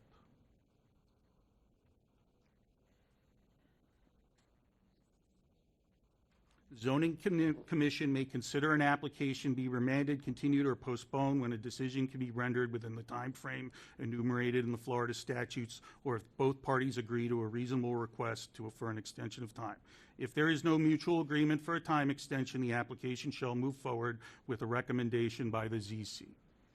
So unless the applicant agrees to an extension, this board has to give this an up or down vote today. I would argue that that doesn't apply if you have an incomplete application, because those The timeframes. application is complete. I would request that Ms. Dewey had her 10 minutes. It's time to move on. Let me suggest this. Let me suggest this. I think there's a real question here, okay, but we're being presented with this at the last minute. So I think Ms. Dewey has raised a number of valid issues which we cannot possibly evaluate in this, this is just made aware, we were just made aware of this like literally yesterday and today, okay? So we haven't had the opportunity to fully consider. To the extent we move forward, there's always the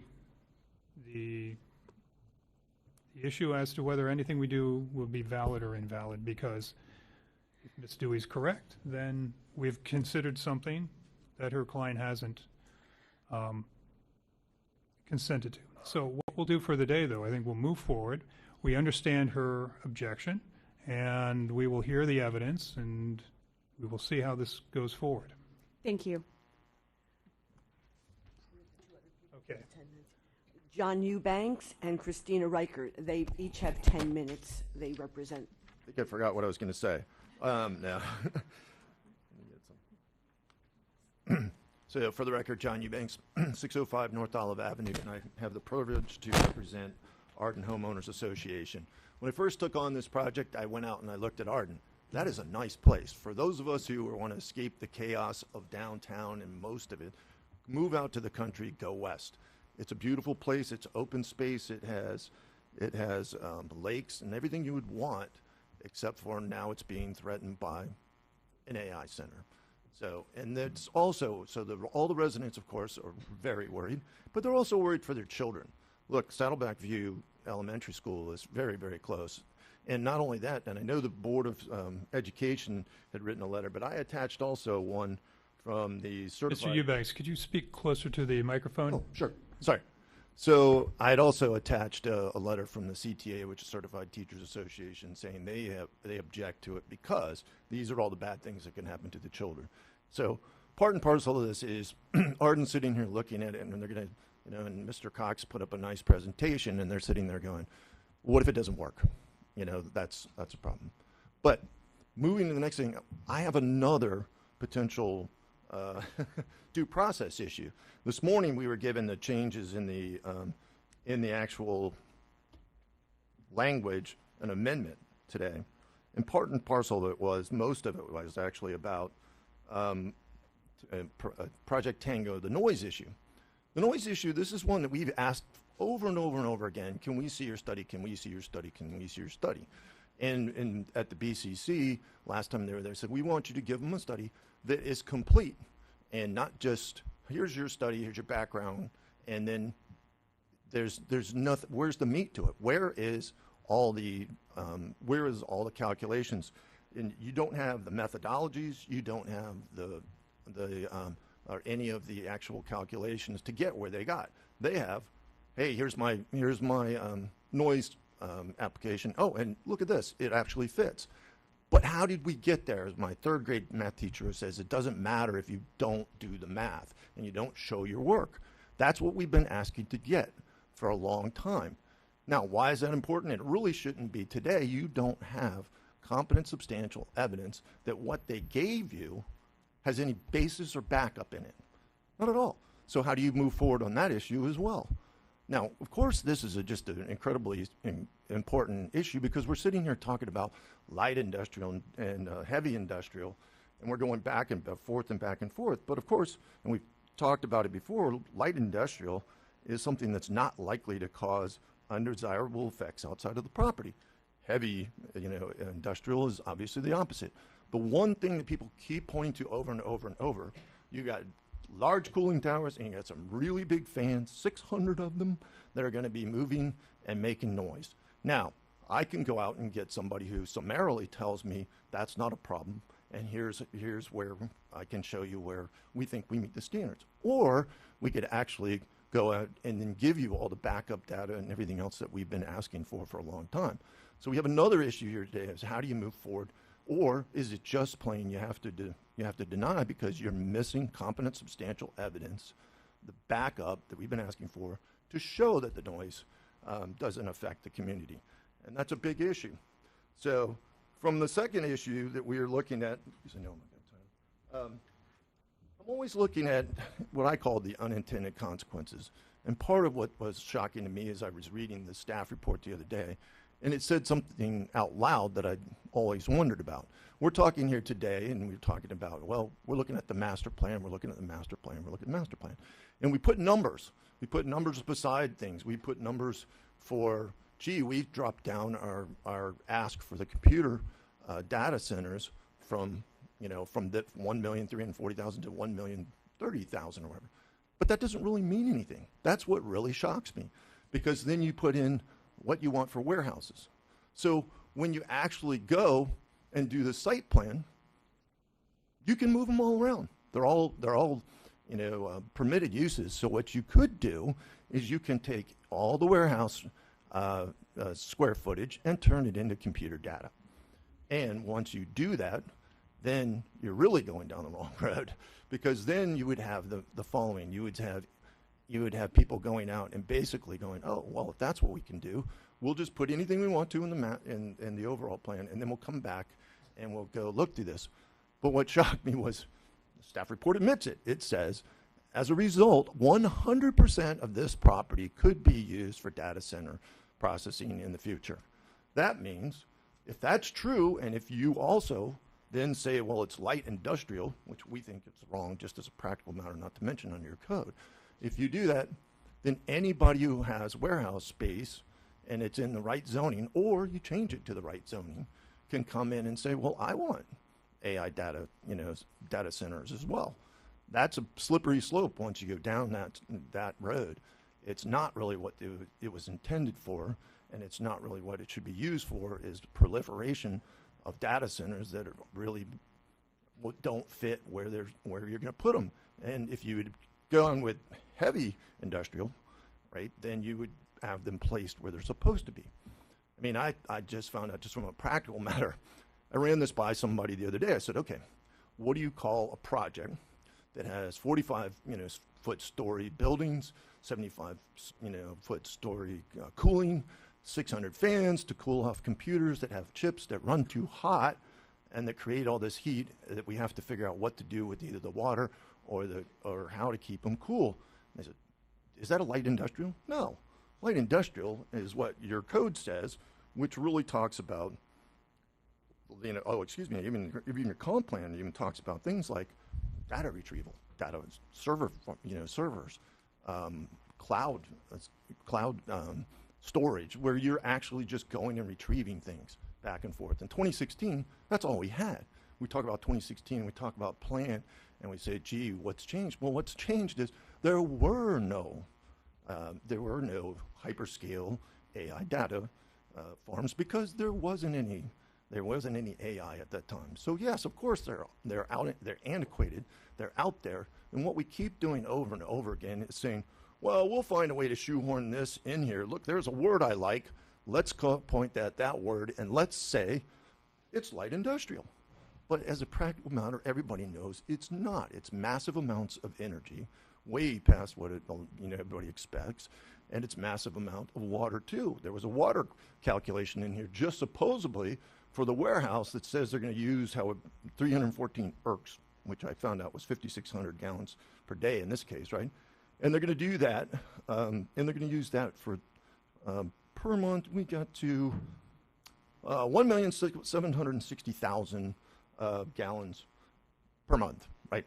Now the problem is, of course, well, I'm told two different things. One says that's really for the warehouse, but the very next sentence says staff is recommending a condition of approval that the data center utilize gray water or other water technologies to the greatest extent possible to reduce the use of potable water. Well, it says that they're actually going to use this.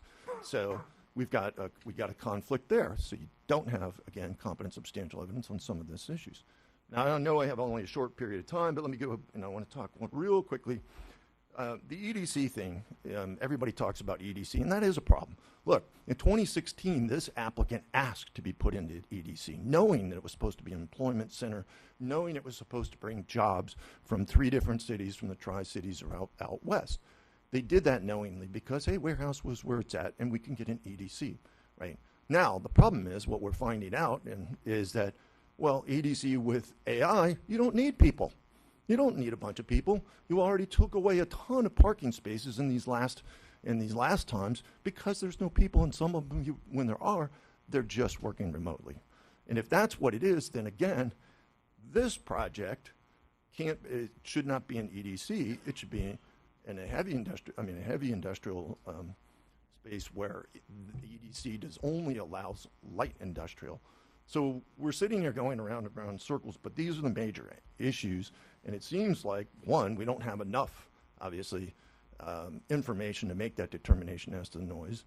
2, we have to look at some of the comp plan violations, look at things like EDC. And then 3, for goodness sakes, please look at what's going to happen to some of these communities as well. So at the end of the time, we think when you put it all together, 1, it shouldn't go forward. 2, if it does, it needs to be denied. So I appreciate your time. Thank you very much. Any questions of Mr. Eubanks? No. Okay, who's the next? It's Christina Reichert. She's right there. Hey, folks, please. Hi, thank you. My name is Christina Reichert, and I'm here on behalf of the Western Palm Beach Community Alliance. Can you all hear me all right? Yes. Okay, wonderful. So I want to start by talking about what was approved in 2016, because we've talked about it a lot. So the quotes from the staff report describe this facility as a commerce park with warehouses and a quote-unquote server farm.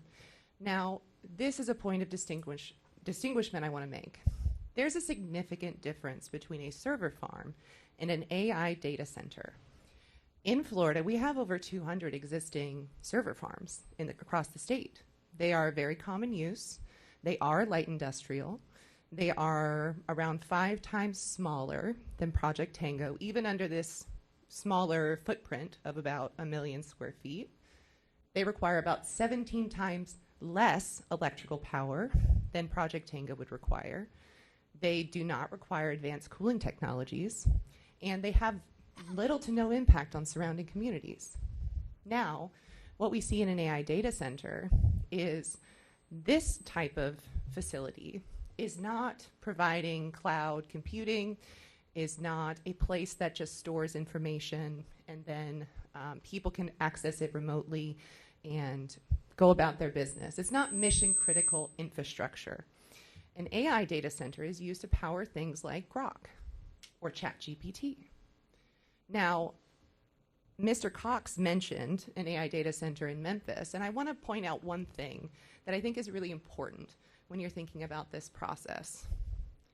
That data center is currently being sued for building dozens of natural gas generators illegally, without approval, without permitting, because they needed more power than what was originally approved and provided for this facility. And so, yes, we hear that this data center right now is around 1 million square feet. They plan to use a closed-loop cooling system with an air cooling facility. Now, that is something I want to also draw attention to. Mr. Cox has repeatedly pointed to the fact that this is a closed-loop cooling system. Now, that is not unique to Project Tango. However, the real question is what comes as an additional cooling system that makes sure that when that water is cycling through the system, it has to go somewhere that then will transfer the heat from the looped water into the environment. Now, there's two ways to do that. You can do that with liquid cooling and an evaporative cooling water system, or you can do that with air cooling. So far, there are no AI data centers that we know of across the country that uses air cooling in conjunction with a closed-loop cooling system. And in fact, we have reporting that has been submitted in the record that shows that a brand new AI data center being built by industry giants does have a closed-loop cooling system, but it requires 5 to 8 million gallons per day of evaporative cooling during hot months. Now, this site is in South Florida. Just about every month is a hot month. And so I find it interesting that the staff report does include a condition to require the use of gray water. There is no reason for gray water to be used at this facility aside from the use of an evaporative cooling water system. Closed-loop systems cannot use gray water. You have to use very highly filtered, clean water with chemical additives, which can include forever chemicals, in order for that system to operate. And so, again, you're approving a master plan that would allow the applicant to come back and change the footprint and just make sure it complies with the conditions of approval. And so, under those conditions of approval, it is very likely that an AI data center could be built on this facility with an evaporative cooling water system that uses gray water, and nothing in the master plan would prevent that. And so I want to make that point perfectly clear to the board, because an evaporative cooling water system will most certainly have impacts that go beyond the property line. And that is because of the amount of sound that those facilities generate, as well as the potential pollution that would leave the system. The use of gray water actually concentrates the pollution as it moves through the system, and so any wastewater that would leave that facility would actually be concentrated pollution. And so because of the proximity of this AI data center to both the Arden community, the Saddle View Elementary School, and the canal system that connects the northern Everglades to the southern Everglades system, this is incredibly concerning. Another point I want to make about this AI data center is the fact that studies have shown that AI data centers release an immense amount of heat, even with these cooling technologies.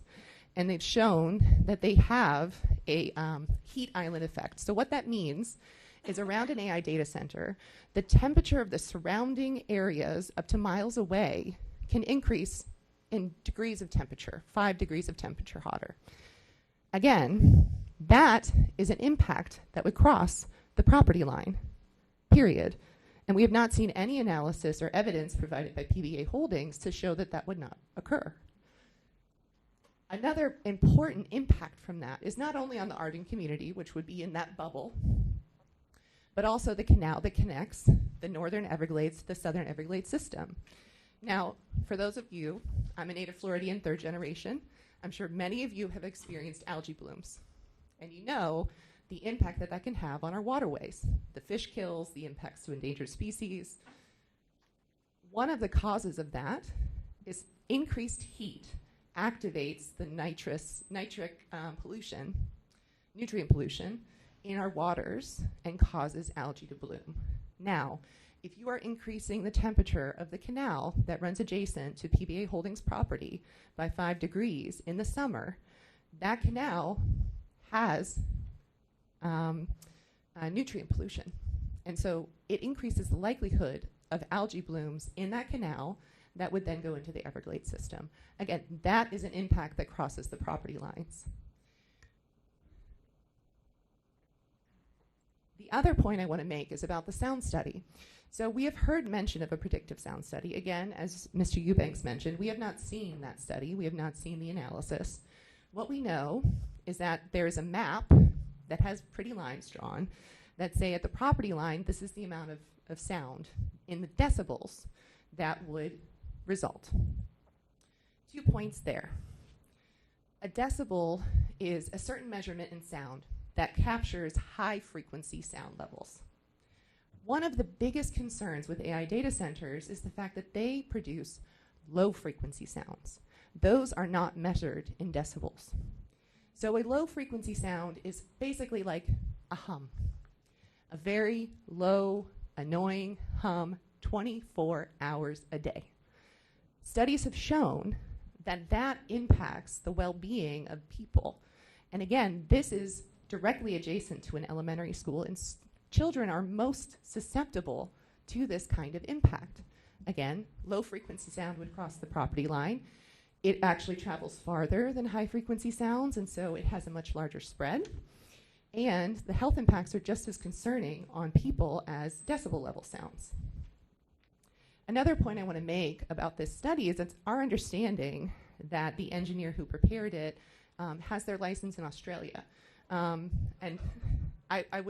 that's the information that I've been provided, and so that's also concerning, is that they don't have a Florida engineer providing this analysis. And again, they don't have the detailed analysis provided to you or to the board. And in fact, one of the conditions is that they do this kind of predictive study before an administrative officer approves any changes to the master use plan.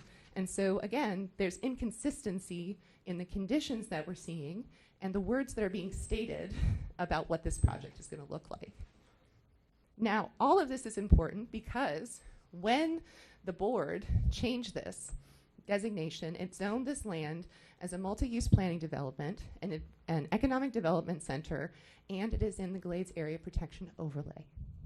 What that means is that it cannot have heavy industrial, not only because it doesn't fit with residential uses that are adjacent, not only because it does not provide jobs, but also because it is important land for our Everglades system. And as I've showed you today, and as the evidence that we provided shows, there will be significant impacts to the surrounding environment, to the Arden community, and to the Everglades. And so we would recommend that zoning recommend the board deny this application. Thank you. Okay, are there any questions of Ms. Reichert? Okay, thank you. Who's the next person? We have cards now. Okay. We have cards. We can. Okay, we're now going to go to individuals. And as your name's called, I think Ms. Yes, what we're going to do is we're going to call up 6 people at a time, and you can have 1 person at each lectern and 2 behind waiting to speak. And please give your name and your address. So we'll call the first 6 here. Jamie Backer, there's from Tree Stand Terrace. Jamie. Okay. The last name is a little difficult. Laura Cole. Joan Outwater. Linda Hart. Bill Spilfiger. And Linda Weichel. Okay, those 6. If you could start with your name and address, and you'll have 2 minutes. Good morning. My name is Laura Cole, 1016 Castaway Court. I'm a resident of Arden. I'm also the Senior Vice President of Workforce Strategy and National Operations for the largest staffing company in the world. I manage a team of consultants who determines the difference between heavy industrial and light industrial. So I'm here to talk about the dangers of low-frequency noise, which Ms. Reichert just mentioned. Hyperscale data centers do not just make noise that you can hear. They generate a 24/7 low-frequency hum that bypasses your ears and standard noise testing. Unlike high-pitched sounds, these travel for miles. So this is not about the property line. This is about 3 to 5 miles from this piece of property. This low-frequency hum penetrates glass and concrete. You cannot build a wall high enough to stop it. The developers are counting on you not knowing this. Decades of neurobiological research tell us that chronic exposure to low-frequency hum acts as a toxic stressor on the human nervous system. It triggers a permanent fight-or-flight response, leading to severe sleep disruption, impaired child brain development, immune dysfunction, heart disease, cancer, anxiety, and cognitive decline. The county standard noise studies completely miss this because they measure in dBA decibels. They should be measuring in dBc. The dBA decibels intentionally filter out low frequencies. This is a massive industrial processing plant and not a light industrial warehouse. A no vote is the only path forward once you know about these proven medical facts. If you vote to approve this and move it forward, you are actually knowingly subjecting our community to a permanent health hazard. You will be openly inviting disease, suffering, lawsuits, and shattering this community.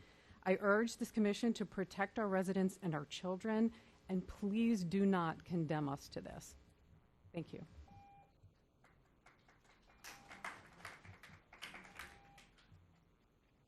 Jamie Bracken. I'm a resident of Arden.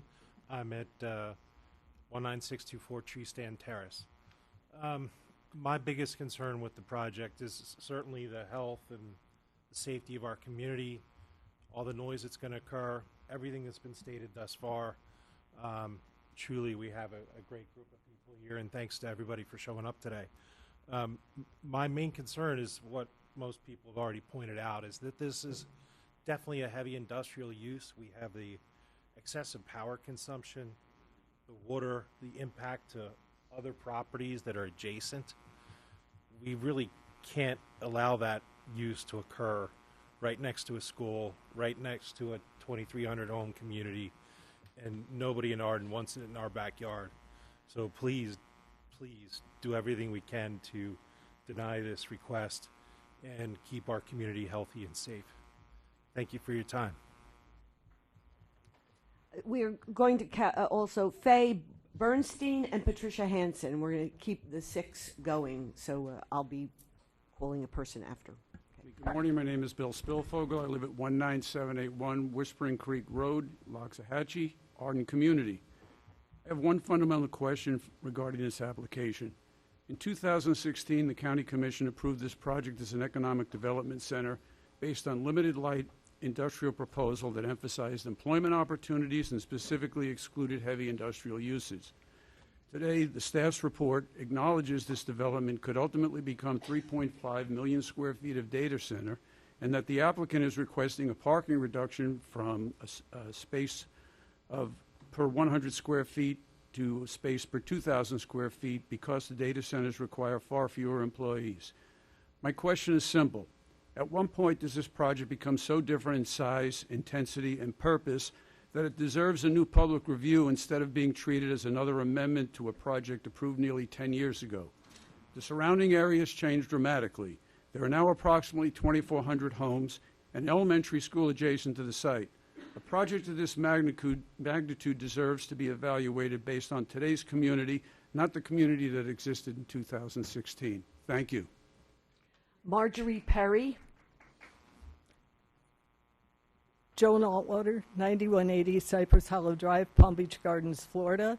I'm here because of past involvement working with environmental and engineering firms, North Palm Beach County Everglades Restoration Project, and water quality issues in particular. Saltwater intrusion has been a problem for many years. South Florida Water Management District did publish a study in December of 25 talking about the rise of the implications for saltwater intrusion on our freshwater wells. Cities drill them, we consider grassy water preserves and all of that in our studies, and then over the years to see the quality of the water change. Before, the chloride levels used to be fairly low. It was like 250 milligram per liter. In recent studies, it's exceeding 10,000 milligrams per liter. That's a significant change. The barrier has worked inward about 1 mile from where it used to be from the coastline. That's expensive for us to relocate, drill new wells, to abandon other wells where we've had infrastructure. The water consumption, from my understanding, on a facility the size being proposed would at least use about 5 million gallons per day. That's with the current application. And that's not to mention any other similar projects that may be in the wings. Noise study, that was a really important issue. One of the properties adjacent to where I live is a very large worship facility. We have issues with the ground vibrations. Those of us with impact windows are pretty good shape, better than others who don't. Most people haven't upgraded. So as a result, you do get continuous ground vibrations whenever major events occur, weekly services and whatnot. We have worked with them and continue to work with them since 2007 in that regard. Saltmeyer, could you wrap up your remarks? We're trying to keep the other everybody to 2 thing minutes. is with the noise study, my concern is too that will there be surveys done on the properties before construction begins and then after construction begins or finishes once if it does get approved as proposed. Moratorium is the last thing I would suggest given the factors that are out there. The City of Palm Beach Gardens did that before so the staff could catch up with the progress. Thank you. Larry Frazier.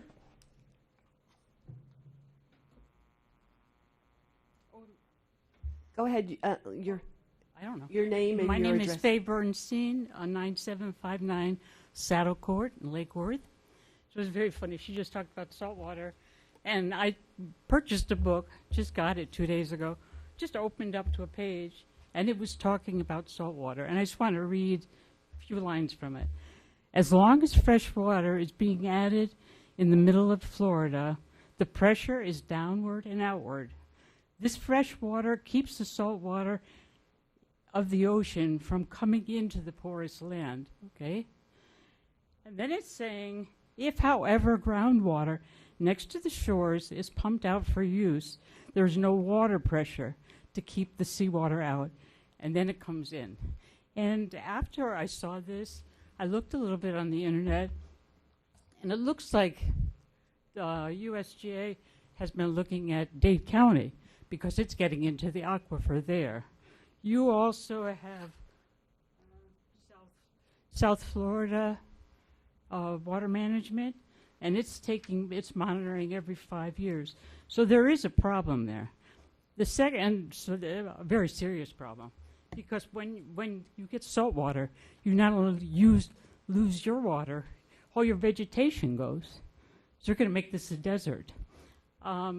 That's one thing. The second thing I want to mention is that, I don't know, a desert, but uninhabitable. I was looking at trying to figure out how you keep on saying that this had a permit for data centers. And I couldn't find that, okay? The only thing I could find, which you didn't mention here, is you had, no, I can't find it. You had an ordinance, here it is. You had an ordinance in 2018, it's called 2018-012. And in that one, you address in an ordinance this project. Ms. Bernstein, we're trying to keep everybody to 2 minutes now, but if you Okay, could but I think you conclude should your- say that because that's the only place that data centers were ever mentioned in an ordinance, and that's not a permit. Okay, I'm a structural engineer. I know what permits are. Layla Frazier. Am I up now? Hi, I'm Linda Hart, 1531 Stockbridge Street, Loxahatchee in Arden. I'm only living here about 10 months. I moved from Pennsylvania. Wish I was back there because I didn't feel like I needed to move and get into this horrible situation with my home, my great-grandson whom I live with and I'm raising, my granddaughter, and my family in such danger by buying a home in Florida. And yet, here I am, worrying and thinking about this on a daily basis. I'm sure none of you on this panel would want to live right now in Arden or anywhere near this monster of an AI data center. If you look up AI data centers on ChatGPT, as I did originally when this whole thing came into view, ChatGPT said a data center, AI data center, shouldn't be anywhere near 20 miles from a community of people and in residence. 20 miles. We're talking about feet here. We're talking about ridiculous location of such a massive, invasive data center that will impact the environment, all the people that have spent their last money and invested their family into a community here in Florida, and we trust the people that are supposed to be standing in our regard and caring for the people of Palm Beach County. Yes, it will affect our air. Yes, it will affect the heat. It will affect our water. The sound will affect us all. It will affect the wildlife. It will affect the Wellington community's horses and families and children. It will affect not only Arden, but it will have wide-reaching effects. I don't know how this could ever be approved by human beings. Ma'am, could you And conclude that's- your remarks, please? We're at Okay, 2 that's minutes. my remarks. I don't know how this could ever be approved by human beings. Victoria Doyle. Good morning. My name is Pat Hansen. I live at 1801 Marina Isle Way in Jupiter. My daughter lives on Wandering Willow Way. The 24/7 hum from massive cooling systems, fans, emergency generators produce constant low-frequency noise and high-pitched whines that disrupt sleep, drive down property values, and cause health concerns for nearby residents. Even if the sound is within the city ordinance, this noise level, for a fact, will cause harm to the residents. 50 to 70% of children and autistic adults have sound sensory sensitivities. I am an advocate for children with sound sensitivities.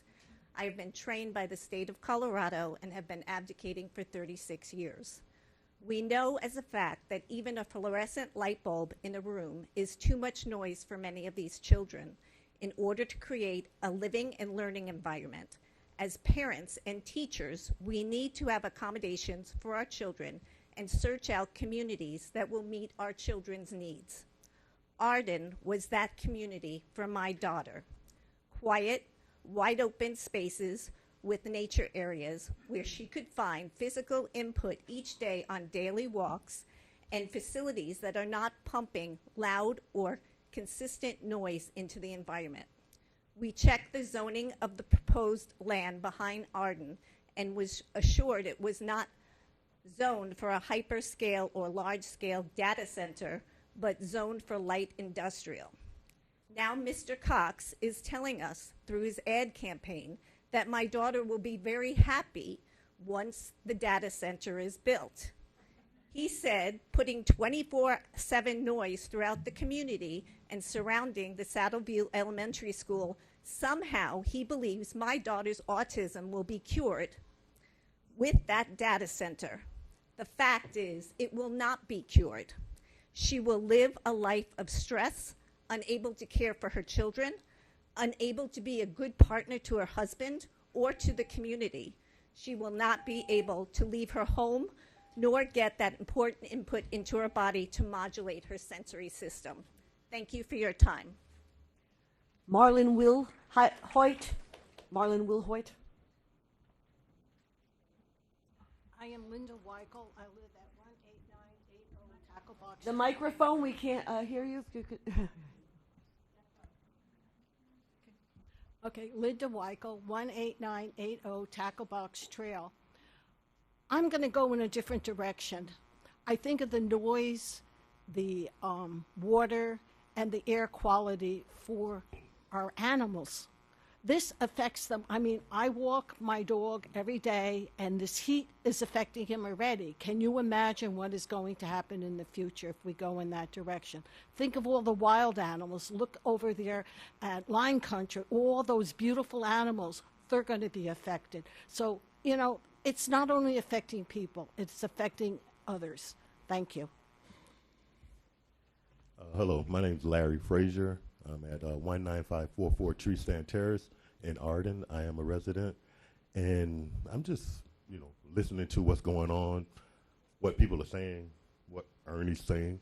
Doesn't make any sense. When you guys first started, he said they were going to use 5,000 gallons of water a day. All of a sudden now I see 100,000. What else is he lying about? Do you guys know what each is really getting put inside these data centers? Do you know what type of equipment is getting put inside these data centers? I mean, for me to even put up a screened-in patio, they want to know what kind of metal I'm putting in there before they could even approve it. How is it that you guys are considering this without knowing what Ernie is going to put in this data center? I'm pretty sure they put up data centers all over the place, right?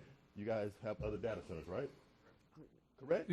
Why don't you just okay. address it to the commission, if you would, I was please. saying, commissioners, if he cannot give you guys the information on what's being put in there, why are you even voting on it? I don't understand this period. Like, doesn't make any sense to me, doesn't make any sense to our community. Don't put money over individuals, okay? We're human beings, we're here. Do not put money over our livelihood, over our comfort, because that's what's going on right now. Please consider that before you guys make a decision. Think about that. It's not right. So please consider that. And don't listen to Ernie, because he's already got caught on a bunch of lies already. Who knows what else he's lying about? Natalie Frazier Please, and Neil please. Bennett. Natalie Frazier and Neil Bennett, please. Marjorie Perry, 5351 St. Armand's Way in Westlake. I find it very interesting that both your mission statement for this committee and your invocation today talked about how you always want to do the best for the residents. I hope you think of that when you make your votes today. I want to say that the ULDC description is flawed. It should not include data information, and processing is not the same as an AI data center. And I found it interesting that today a ULDC description was changed quite easily. So that should be something you should be working on. This is not light industrial. We all know that. All changes, including this split of the ownership of the property, should always require a new application. Not, oh, we're going to make it bigger, we're going to make it smaller. What is going to be in those warehouses? They can easily change a warehouse to a data center with just a developmental review. Why are we allowing 100,000 gallons if they claim they only need 5,000? What does a warehouse need 97,000 gallons of water for? Why is the southern berm 15 feet high, but the eastern berm only 4 feet high? The employment numbers are ridiculous. There's not going to be jobs for people here. The 24-hour, I forgot that. Sorry. On page 16, you talk about, the 24 hours. You talk about that it can run for 24 hours because it's not more than 250, and then there's no word there. Feet, inches, miles. That's a misprint on page 16. Again, the preliminary sound impact assessment is not applicable to this. On page 17, you talk about compatibility with the area. No. You talk about minimizing adverse impact. No. And you talked about minimizing effects to the environment. All those are no's. Thank you for your time. Jacqueline Switalski. Hello, my name is Layla Frazier, and I'm a resident at Arden at 19544 Tree Stand Terrace.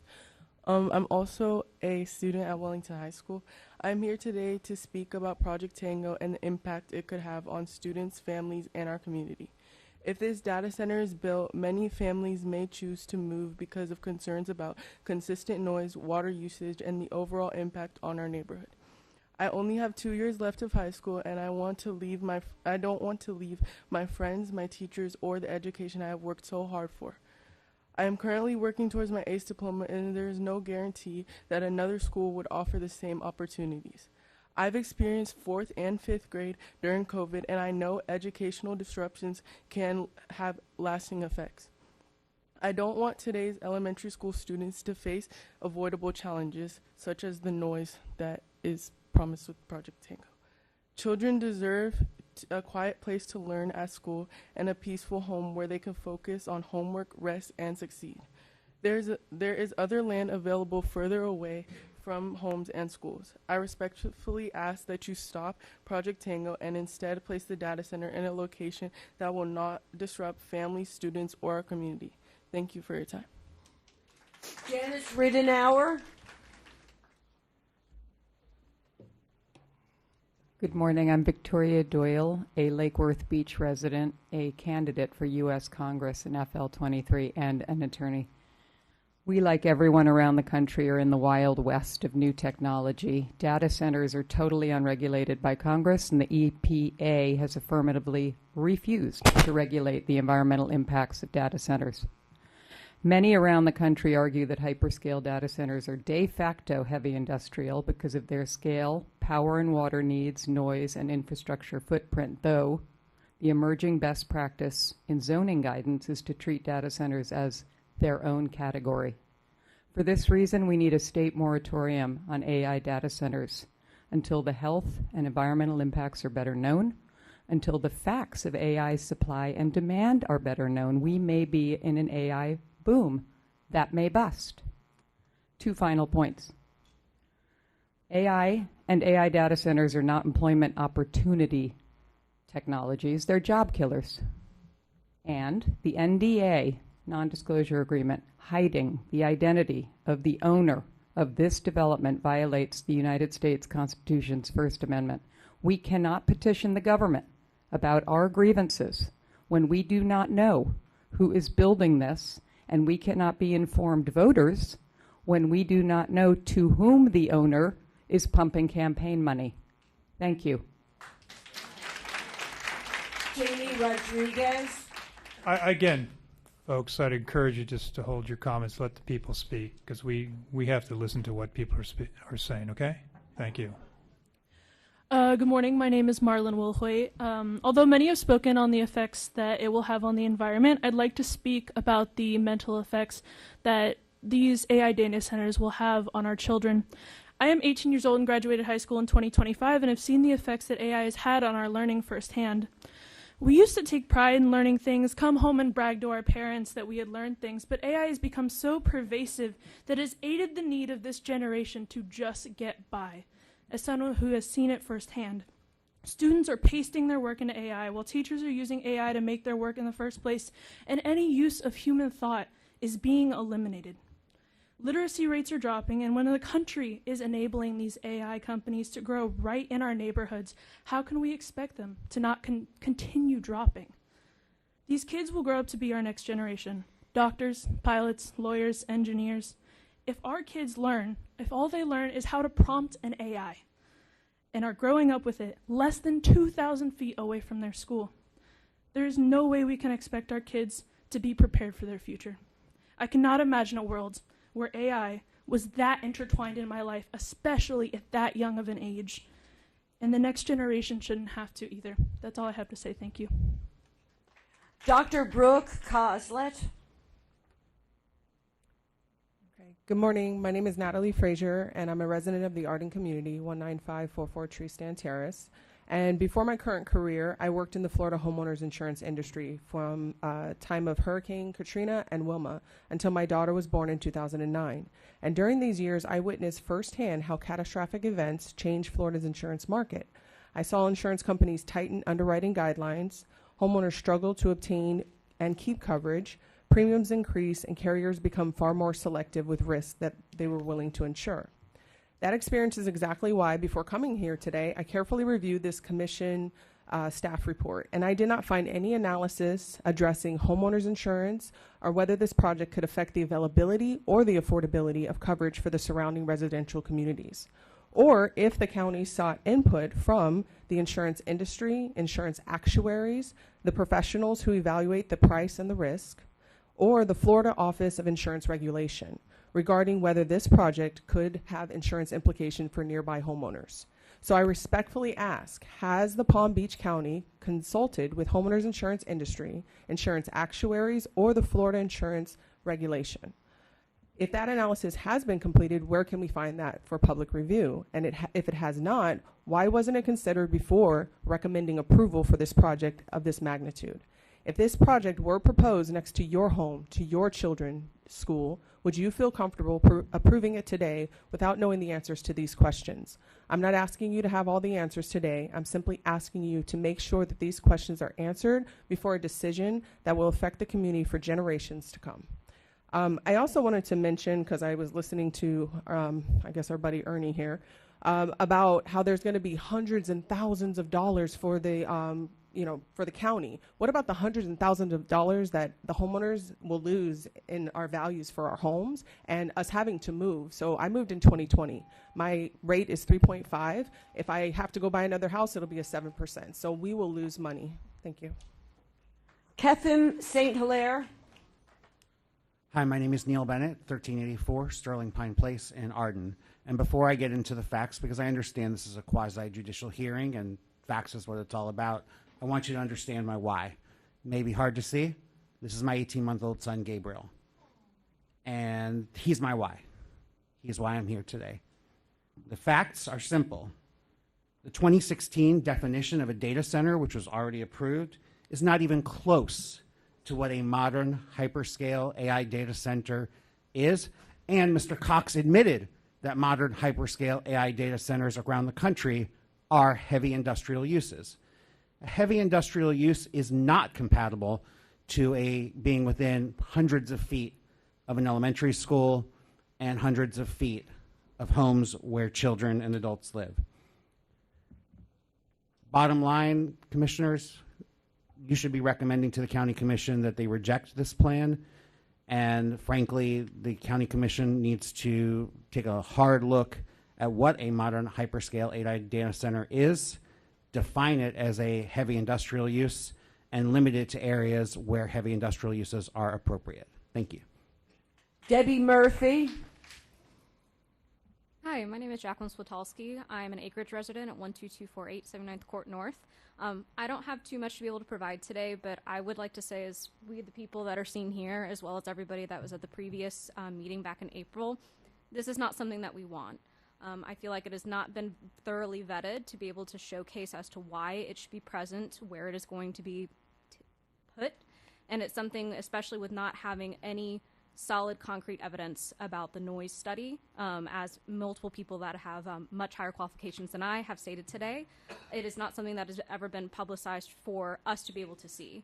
I feel like it's something, whether they're able to or not, if you're wanting to be able to have buy-in and support from the community, it is something that should be shown to us to be able to show why it is safe for us. As of right now, for us, it is not safe. And I would really encourage you guys to look to see how future is going to look for all of our students and kids and people that live in the area. I recently moved out here about 1.5 years ago, and it's something that I've absolutely loved and seen in this community.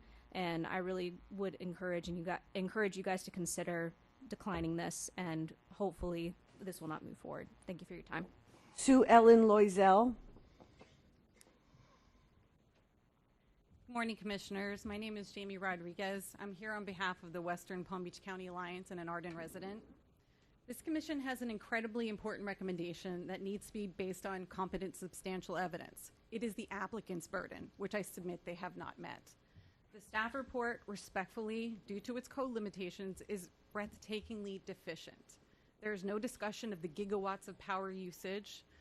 AI data centers generate heat islands up to 5 miles away, hotter in the surrounding areas, which is not great for Florida. There's no discussion of low-level infrasound that affects heart health for children like my daughter who has heart issues. There's no word how the proposed 75-foot-high buildings and the cooling fans will be mitigated for sound. I don't know of any vegetation in Florida that goes that high. And the toxic lithium battery fires, current practice for handling them is let it burn. This was sold to the county as an EDC in 2016. It was going to bring jobs to Glades residents, not impact the environment, and be quiet.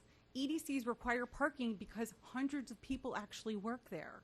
Meanwhile, AI data centers, which didn't exist in 2016, employ maybe 30 people remotely, trash the environment, and are a 24/7 noise nuisance. And they bring in specialized construction jobs from out of state. They're not even local workers.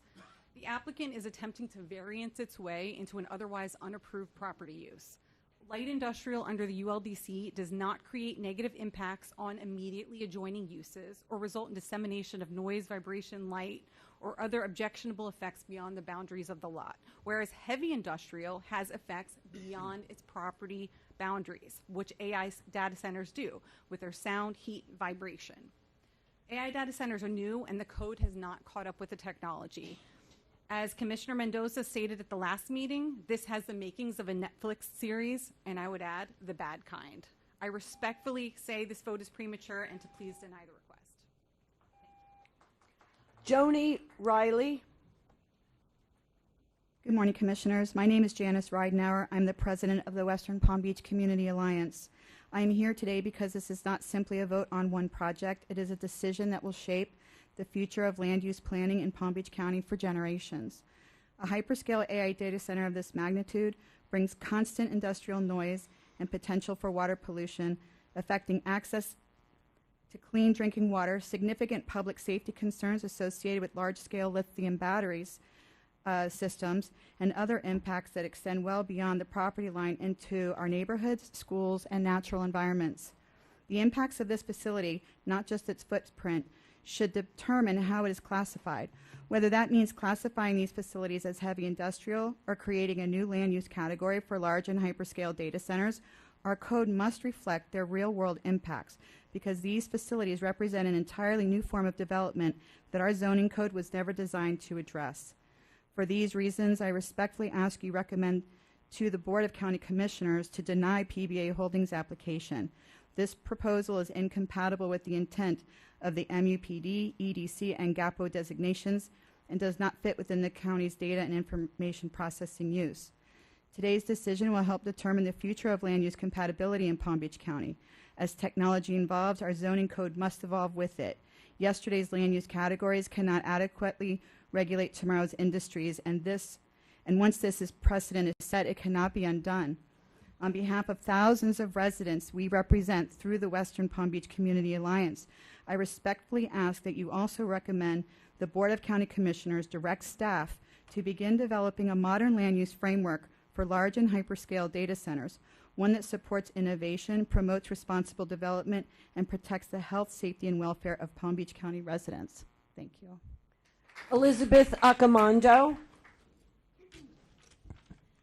Good morning, ladies and gentlemen.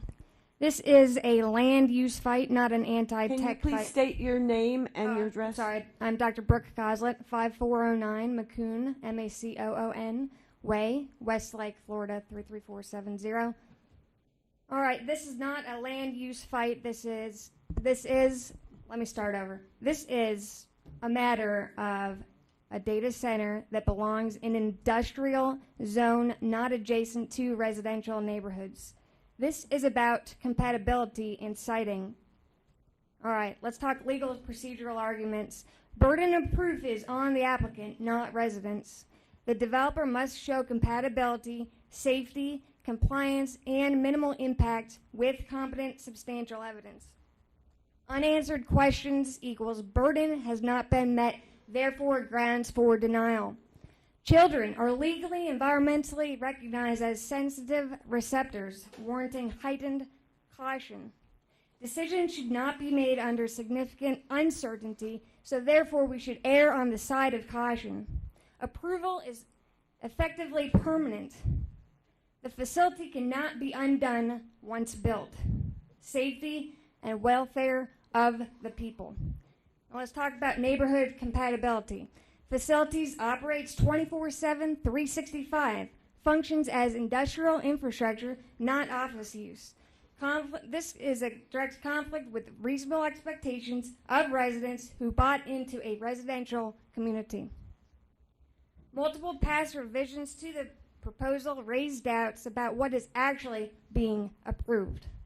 Now, as for transparency gaps, the operator identity, on-site chemical storage, and expansion plans often are undisclosed in this pre-approval process. And so we, the people, ask that you understand all of these facts, you gather all of the information, and that you take what we, the people, are saying into account. Meaningful public participation requires this information before a vote, not after. Thank you. Mario Fasella.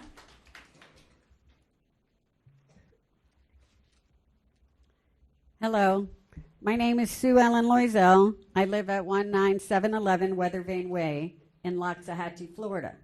I'm speaking to you today as a member of the Western Palm Beach Community Alliance and as a resident of Arden, where my home is within 1,000 feet of the proposed Tango site.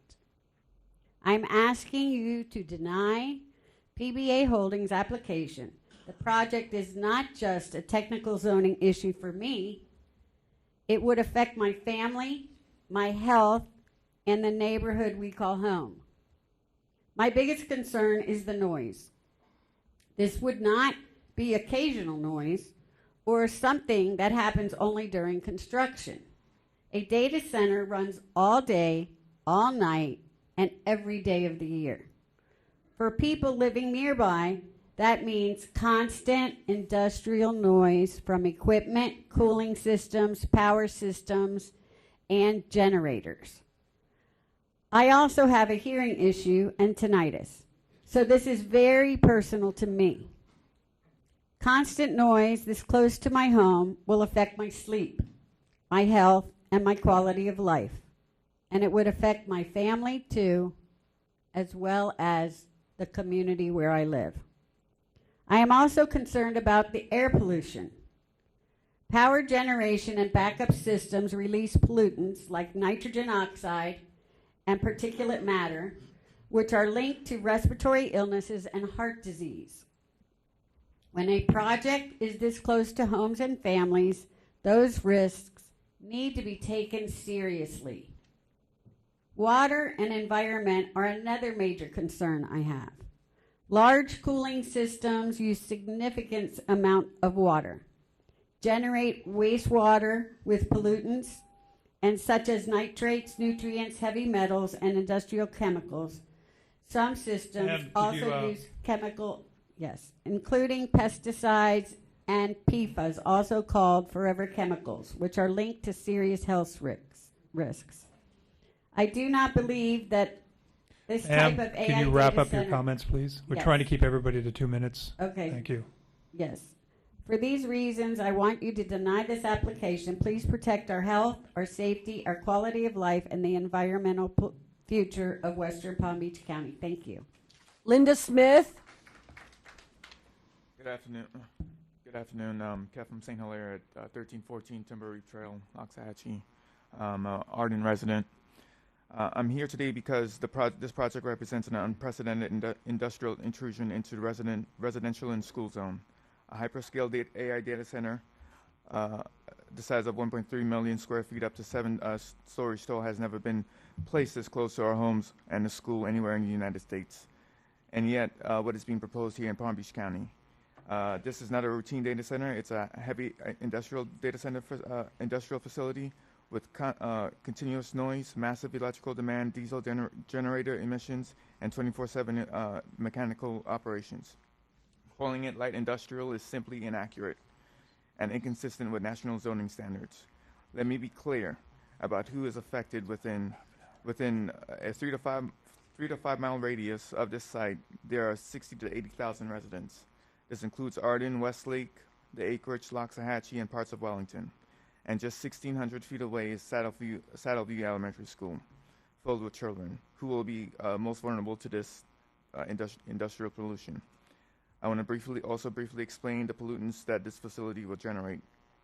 PM2.5 articles are microscopic particles that enter the lungs and bloodstream, causing asthma, heart disease, and gastrointestinal inflammation. Nitrous oxide, a major contributor to smog and ozone, which damages lung tissue and triggers asthma attacks. Sulfur oxide, a toxic gas that causes respiratory irritation and contributes to acid rain. Also, ozone precursors, chemicals that form harmful in ground-level ozone, reducing lung function, and which also increases hospital visits. These pollutants are not theoretical. They're produced by diesel backup generators, massive cooling systems, and increased grid demand required by the power facility. Sir, could you include your comments, please, or 2 minutes? I'm sorry. Thank you. One final thought is also the financial impact towards the county that this could potentially generate, or the county could lose. Basically,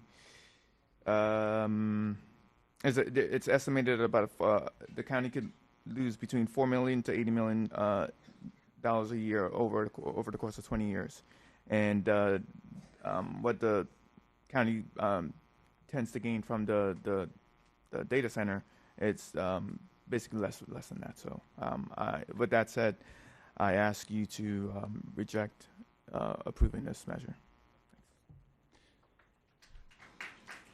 Good afternoon, and thank you so much. My name is Elizabeth Accomando, 6521 Carroll Street, Loxahatchee.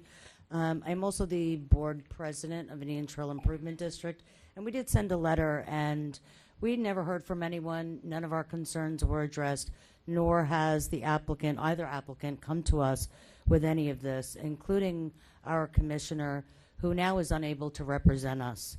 And that is a serious problem, that none of these people here have representation. One of my major concerns is, actually there are several, but look, this is going to take 5 years, and look how far technology has come in the past 5 years. Is this technology going to be outpacing the data center that this is going to be built, and then it's not even going to be needed in 5 years because technology has changed?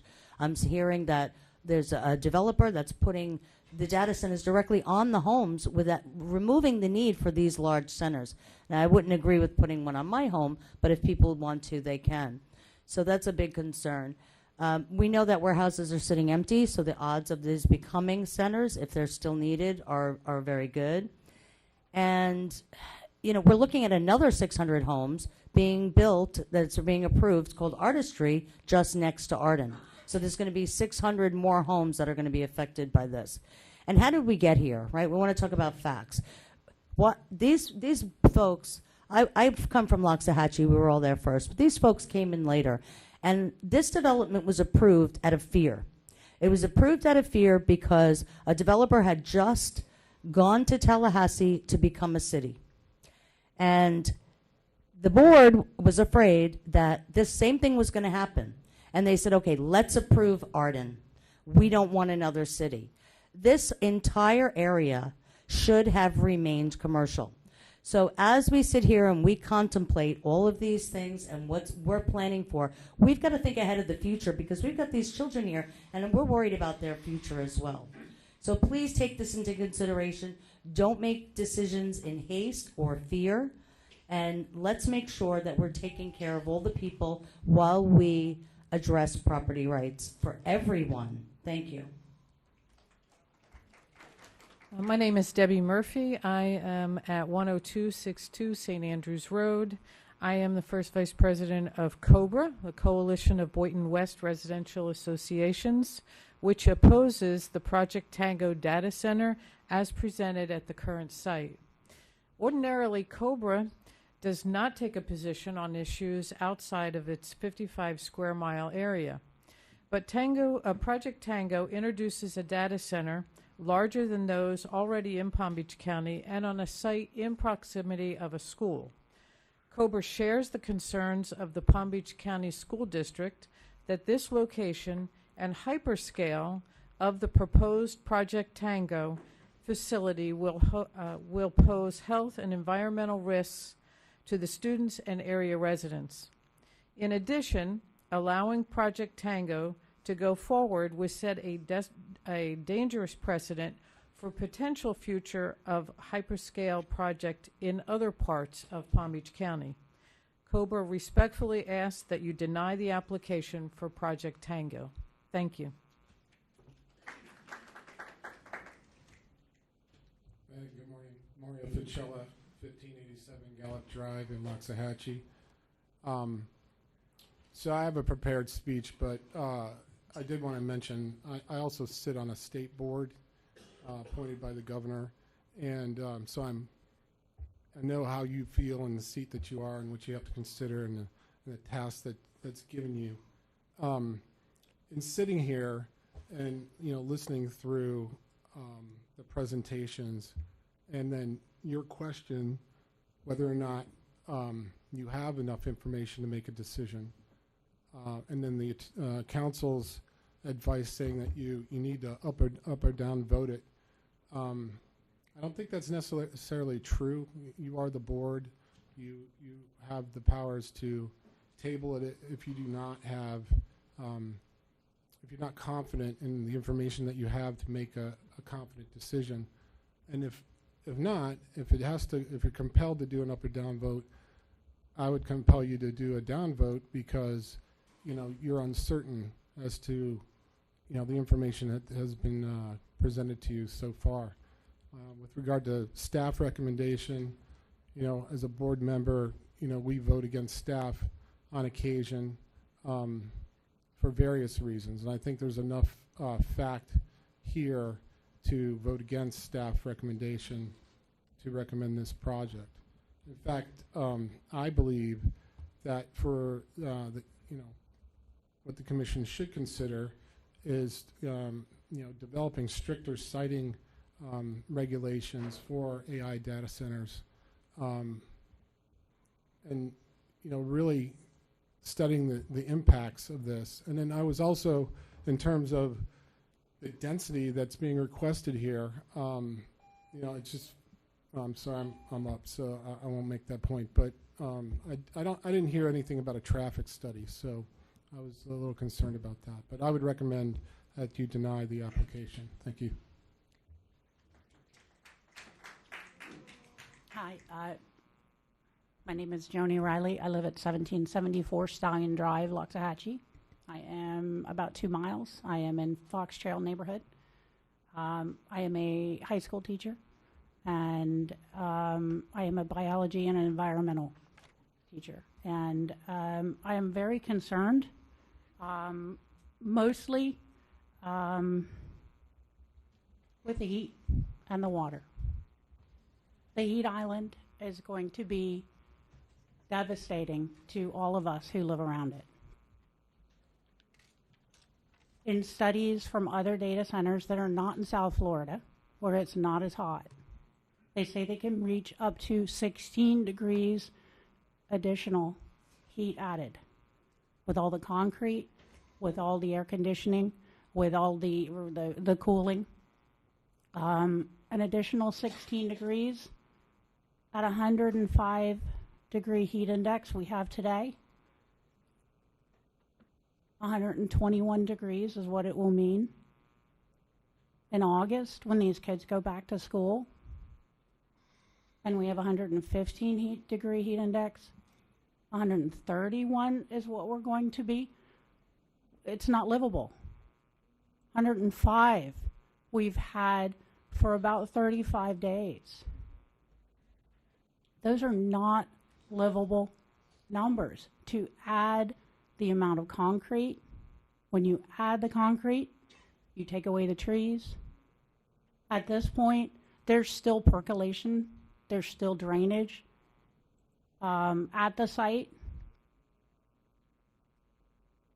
My horse will not be able to withstand 131 degrees. If they do not add, they will not affect our electric bills. My air conditioner will not be able to cool my home at 132 degrees. Ma'am, could you conclude your remarks, Okay. please? Thank you. Water. We are at 2,000 wells in the acreage area, in Loxahatchee and acreage area, right?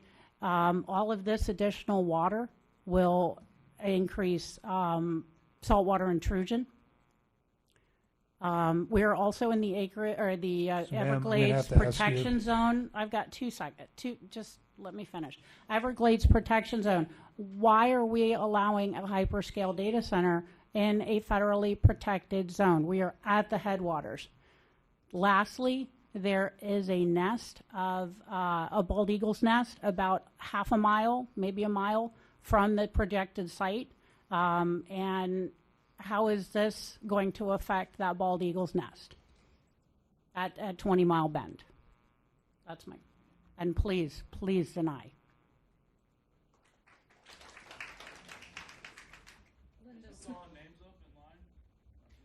No, what we're going to do is we are going to, it's a little bit after 12. We're going to take, after the next two, hold on. We've been going for,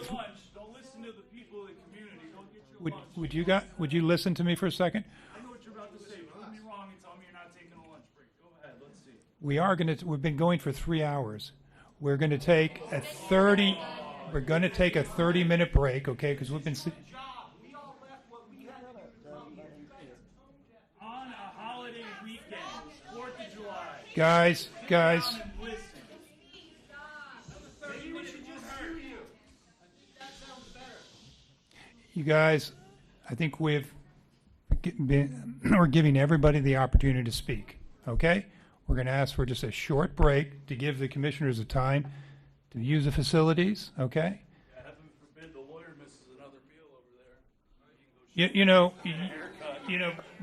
You please refrain from those type of comments, all right? It's not helpful to this process. Oh my, we all see it. Okay, who's the next speaker?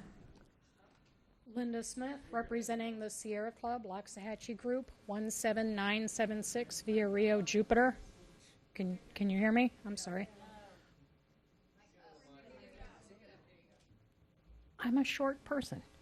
Linda Smith, representing the Sierra Club, Loxahatchee Group, 17976 via Rio Jupiter. I will not be able to speak more eloquently than the local parents and Arden residents, but I am asking you to deny because this is not a complete application. Palm Beach County does have a surplus of warehouses, according to the property appraiser's office, so this probably will turn into all data centers if this is the way it goes. Project Tango is obviously not located in the right place. So I'm going to address 2 possibilities discussed a little bit by some of the other people. A 1-year moratorium on all AI data centers, like at least 3 other counties and many municipalities have already adopted. A change in zoning to distinguish between the 2016 light industrial data center to the 2022 data and information processing. Name change, words matter. I don't know what that means. Today's data information processing is definitely, in my opinion, heavy industrial. If it's not in the zoning code that way, then we need to change the zoning code. Due to the high energy use, the low frequency noise, and the reused water exchanged, reused water is a type of antifreeze that still needs to be replaced and disposed of properly. We need to change the zoning to protect the communities now and in the future. This might be one project, but they could be many more. I have repeatedly asked the county commissioners and staff to look into these possibilities at public meetings. I'm asking someone in this room to think outside the box, step up and be a whistleblower like James Gaddis on the Florida State Parks debacle. We have 2 weeks, and there is an election for county commissioners coming up August 18th. Thank you.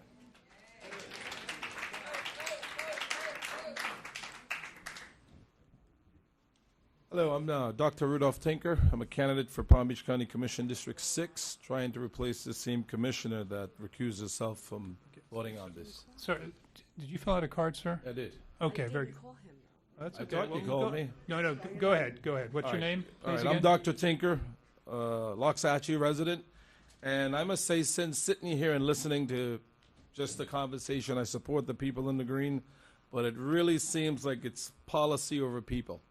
I've heard the lawyers spoke, I've heard the staff spoke, and I'm trying to figure out who do they work for. The lawyer is pushing you guys to make a decision. He's the county lawyer.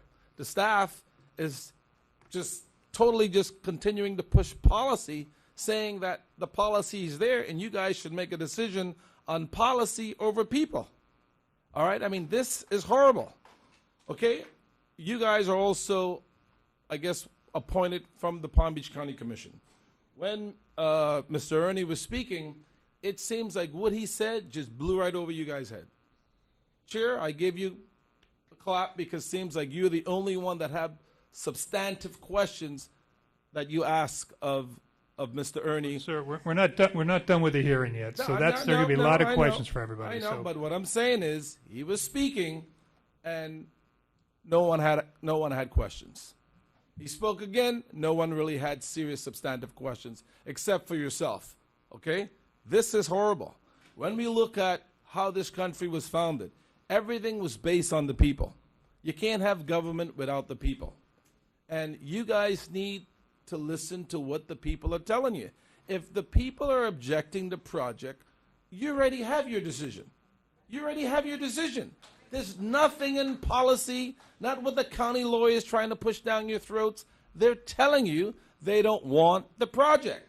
And as the next county commissioner for District 6, I'm gonna take a strong look to see how you guys are elected or get position on this zoning commission, because I highly doubt some of you have the people interest at heart here, because you're only looking at policy. Staff members here, they work for the county, paid by taxpayers' dollar, pushing policy over people. This is sad. It's horrible. The people are telling you they don't want the project. That's your decision. Do what the people tell you they want. Thank you.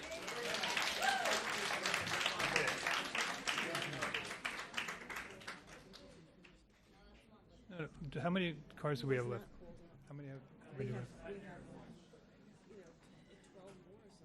Okay, we have, folks, we have about another 12 people who want to speak. So we're going to take a brief break for us, because after that we'll come back. The remaining people who have filled out cards will speak, and then the applicant has an opportunity to respond. Okay? So that's how we're going to proceed. So let's take, it's 12:15. Let's take 20 minutes.